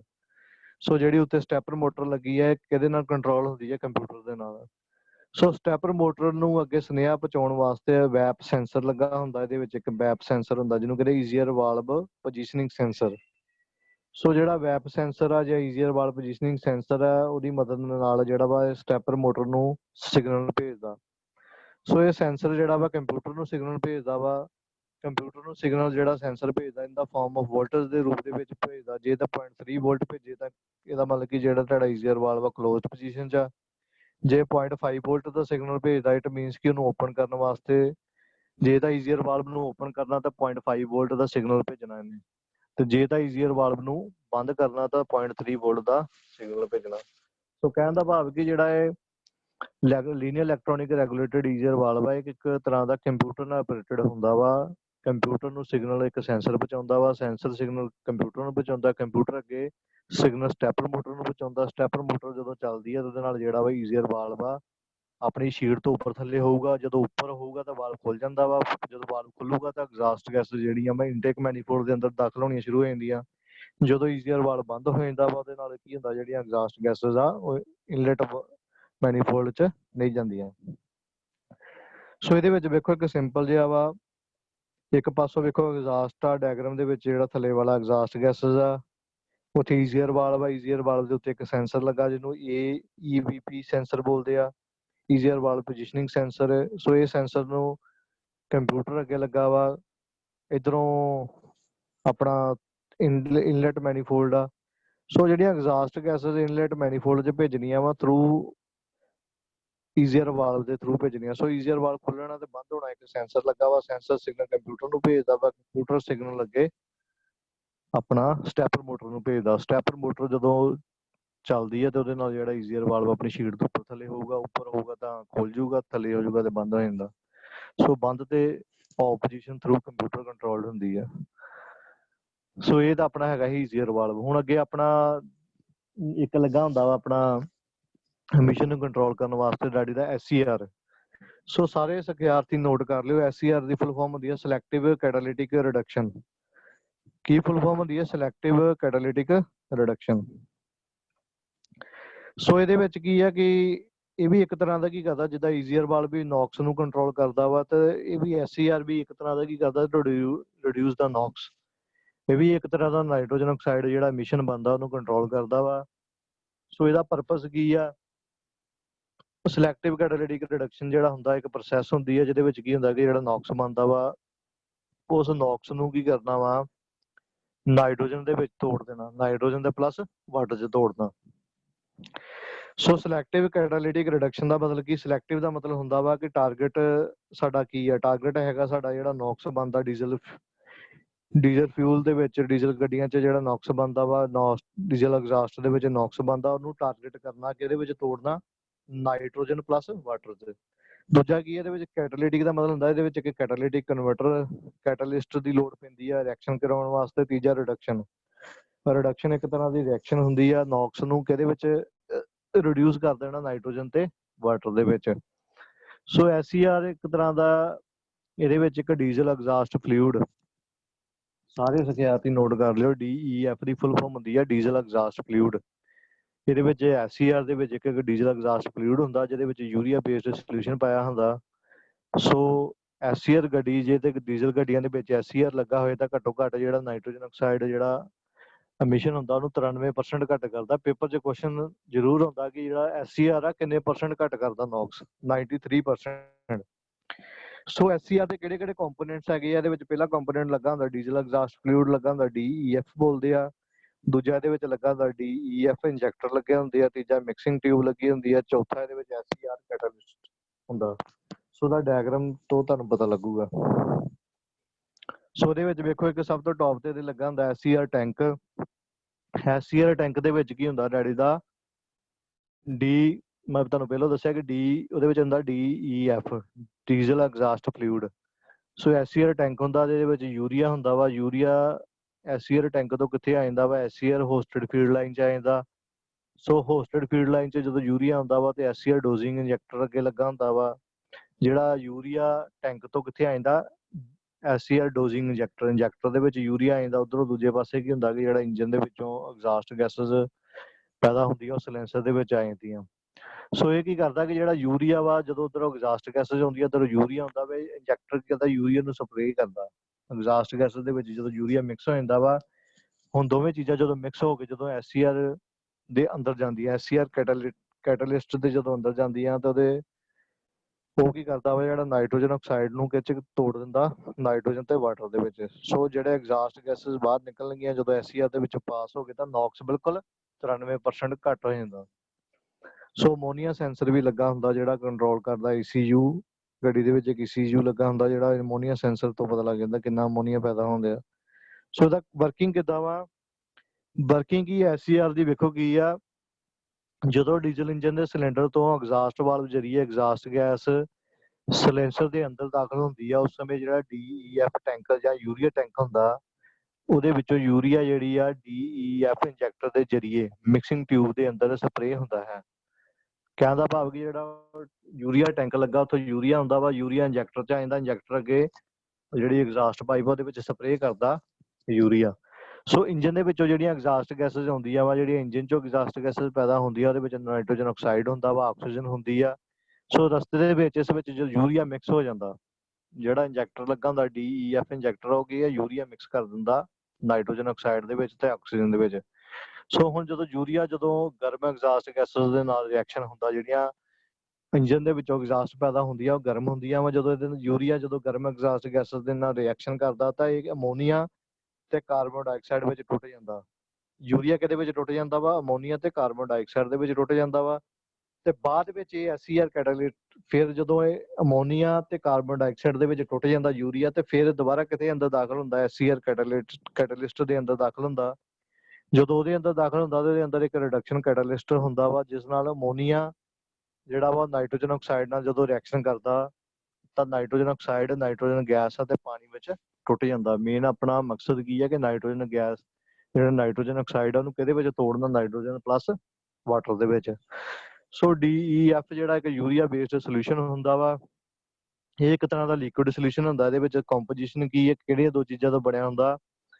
ਯੂਰੀਆ ਬੇਸਡ ਸੋਲੂਸ਼ਨ ਇਹਦੇ ਵਿੱਚ 67.5% ਡੀਆਇਨਾਈਜ਼ਡ ਵਾਟਰ ਹੁੰਦਾ ਵਾ, 32.5% ਯੂਰੀਆ ਹੁੰਦਾ। ਸੋ ਯੂਰੀਆ ਜਦੋਂ ਜਿਹੜੀਆਂ ਇੰਜਨ ਤੋਂ ਐਗਜ਼ਾਸਟ ਗਰਮ ਗੈਸਸ ਬਾਹਰ ਆਉਂਦੀਆਂ ਵਾ ਤਾਂ ਯੂਰੀਆ ਕਿਹਦੇ ਵਿੱਚ ਟੁੱਟ ਜਾਂਦਾ ਵਾ? ਡੀਕੰਪੋਜ਼ ਟੁੱਟ ਜਾਂਦਾ, ਅਮੋਨੀਆ ਤੇ ਕਾਰਬਨ ਡਾਈਆਕਸਾਈਡ ਦੇ ਵਿੱਚ ਟੁੱਟ ਜਾਂਦਾ। ਸੋ ਹੁਣ ਜਿਹੜਾ ਯੂਰੀਆ ਵਾ ਜਦੋਂ ਇਹਨੂੰ ਹੀਟ ਪੈਂਦੀ ਆ ਗਰਮ ਗੈਸਸ ਦੀ ਤੇ ਇਹ ਕਿਹਦੇ ਵਿੱਚ ਟੁੱਟ ਜਾਂਦਾ? ਅਮੋਨੀਆ ਤੇ ਕਾਰਬਨ ਡਾਈਆਕਸਾਈਡ ਦੇ ਵਿੱਚ। ਹੁਣ ਜਿਹੜਾ ਅਮੋਨੀਆ ਤੇ ਕਾਰਬਨ ਡਾਈਆਕਸਾਈਡ ਜਦੋਂ SCR ਕੈਟਾਲਿਸਟ ਦੇ ਅੰਦਰ ਦਾਖਲ ਹੁੰਦਾ ਵਾ ਤਾਂ ਅਮੋਨੀਆ ਜਦੋਂ ਰਿਐਕਟ ਕਰਦਾ ਵਾ ਨਾਈਟ੍ਰੋਜਨ ਆਕਸਾਈਡ ਦੇ ਨਾਲ, ਇਨ ਦਾ ਪ੍ਰੈਜ਼ੈਂਸ ਆਫ ਜਿਹੜਾ ਕੈਟਾਲਿਸਟ ਵਿੱਚ ਹੁੰਦਾ ਉਹਦੇ, ਜਦੋਂ ਦੋਵਾਂ ਦੇ ਨਾਲ ਰਿਐਕਸ਼ਨ ਹੁੰਦੀ ਹੈ ਅਮੋਨੀਆ ਤੇ ਨਾਈਟ੍ਰੋਜਨ ਆਕਸਾਈਡ ਦੀ, ਤਾਂ ਉਹ ਕਿਹਦੇ ਵਿੱਚ ਟੁੱਟ ਜਾਂਦਾ ਵਾ? ਨਾਈਟ੍ਰੋਜਨ ਗੈਸ ਤੇ ਪਾਣੀ ਦੇ ਵਿੱਚ। ਸੋ ਆ ਰਿਐਕਸ਼ਨ ਤੁਹਾਡੇ ਸਾਹਮਣੇ ਆ। ਨਾਈਟ੍ਰੋਜਨ ਆਕਸਾਈਡ ਆ ਪਲੱਸ ਯੂਰੀਆ ਪਲੱਸ ਆਕਸੀਜਨ, ਜਦੋਂ ਤਿੰਨਾਂ ਦਾ ਆਪਸ ਚ ਰਿਐਕਸ਼ਨ ਹੁੰਦਾ ਤੇ ਟੁੱਟ ਕੇ ਦੇ ਵਿੱਚ ਜਾਂਦਾ ਵਾ ਨਾਈਟ੍ਰੋਜਨ ਬਾਹਰ। ਜਿਹੜਾ ਜਦੋਂ SCR ਦੇ ਵਿੱਚੋਂ ਐਗਜ਼ਾਸਟ ਗੈਸਸ ਬਾਹਰ ਹੁੰਦੀ ਆ ਉਹਦੇ ਵਿੱਚ ਨਾਈਟ੍ਰੋਜਨ ਆਉਂਦਾ ਵਾ, ਵਾਟਰ ਆਉਂਦਾ ਤੇ ਕਾਰਬਨ ਡਾਈਆਕਸਾਈਡ। ਸੋ ਤਿੰਨੇ ਚੀਜ਼ਾਂ এনवायरमेंटਲੀ ਇਕੋ ਫਰੈਂਡਲੀ ਆ, ਕੋਈ ਖਤਰਾ ਨਹੀਂ ਹੈਗਾ। ਜੇ SCR ਨਹੀਂ ਲਾਇਆ ਹੁੰਦਾ ਤਾਂ ਨਾਈਟ੍ਰੋਜਨ ਆਕਸਾਈਡ ਬਾਹਰ ਆਉਣਾ ਹੈ ਜਿਹੜਾ ਸਾਡੇ এনवायरमेंट ਨੂੰ ਪੋਲਿਊਟ ਕਰਦਾ। ਸੋ ਕੰਟਰੋਲ ਡਿਵਾਈਸ ਇਹਦੇ ਵਿੱਚ ਕਿਹੜੀ ਲੱਗੀ ਹੁੰਦੀ ਆ? ਐਗਜ਼ਾਸਟ ਗੈਸ ਜਿਹੜਾ ਮੋਨੀਟਰਿੰਗ ਕਰਨੀ ਹੈ, ਇਹਦੇ ਵਿੱਚ ਇੱਕ ਸੈਂਸਰ ਲੱਗਾ ਹੁੰਦਾ ਵਾ SCR ਕੈਟਾਲਿਸਟ ਦੇ ਉੱਤੇ ਇੱਕ ਸੈਂਸਰ ਲੱਗਾ ਹੁੰਦਾ ਜਿਹੜਾ ਸਾਨੂੰ ਅਮੋਨੀਆ ਗੈਸ ਦਾ ਦੱਸਦਾ ਕਿੰਨੀ ਅਮੋਨੀਆ ਗੈਸ ਪੈਦਾ ਹੋਈ ਹੈ। ਸੋ ਇਹ ਸਾਰਾ ਫੀਡਬੈਕ ਹੀ ਆ ਮੇਨ ਕੰਪਿਊਟਰ ਨੂੰ ਦਿੱਤਾ ਜਾਂਦਾ ਵਾ, ਜਿਹੜਾ ਇਹ through ECU electronic control unit sensor ਲੱਗੇ ਆ, ਸਾਰਾ ਫੀਡਬੈਕ ਜਿਹੜਾ ECU ਨੂੰ ਜਾਂਦਾ ਵਾ। ਸੋ ECU ਨੂੰ ਜਦੋਂ ਫੀਡਬੈਕ ਜਾਂਦਾ ਤੇ ਉਹ ਆਪਣਾ DEF ਫਲੋ ਜਿਹੜਾ ਕਿੰਨਾ ਯੂਰੀਆ ਜਿਹੜਾ ਵਾ ਇੰਜੈਕਟ ਕਰਾਉਣਾ ਵਾ ਤੇ ਉਹਨੂੰ ਕੰਟਰੋਲ ਕਰਨਾ।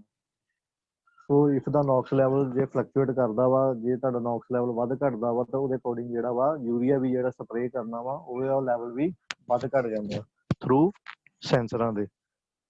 ਸੋ ਇਹ ਜੇ ਤਾਂ ਆਪਣਾ SCR ਤੇ ਸਿਲੈਕਟਿਵ ਕੈਟਾਲਿਟਿਕ ਰਿਡਕਸ਼ਨ ਤੇ ਇੱਕ ECR ਵਾਲ ਦੋਵੇਂ ਇਕੱਠੇ ਲੱਗੇ ਹੋਣਗੇ ਡੀਜ਼ਲ ਗੱਡੀ ਦੇ ਵਿੱਚ, ਤੇ ਕਹਿਣ ਦਾ ਭਾਵ ਕਿ ਕੁਐਸਚਨ ਪੇਪਰ ਚ ਆਉਂਦਾ ਹੁੰਦਾ ਵਾ ਜੇ ਦੋਵੇਂ ਇਕੱਠੇ ਲੱਗੇ ਹੋਣ ਤਾਂ 0% ਐਮਿਸ਼ਨ ਪੈਦਾ ਕਰਦਾ, ਬਿਲਕੁਲ 0% ਕਰ ਦਿੰਦਾ। ਨਾਈਟ੍ਰੋਜਨ ਆਕਸਾਈਡ ਨਿਕਲਦਾ ਹੀ ਨਹੀਂ, ਨਾਈਟ੍ਰੋਜਨ ਆਕਸਾਈਡ ਬਿਲਕੁਲ 0% ਐਮਿਟ ਹੋਊਗਾ, ਬਿਲਕੁਲ 0%।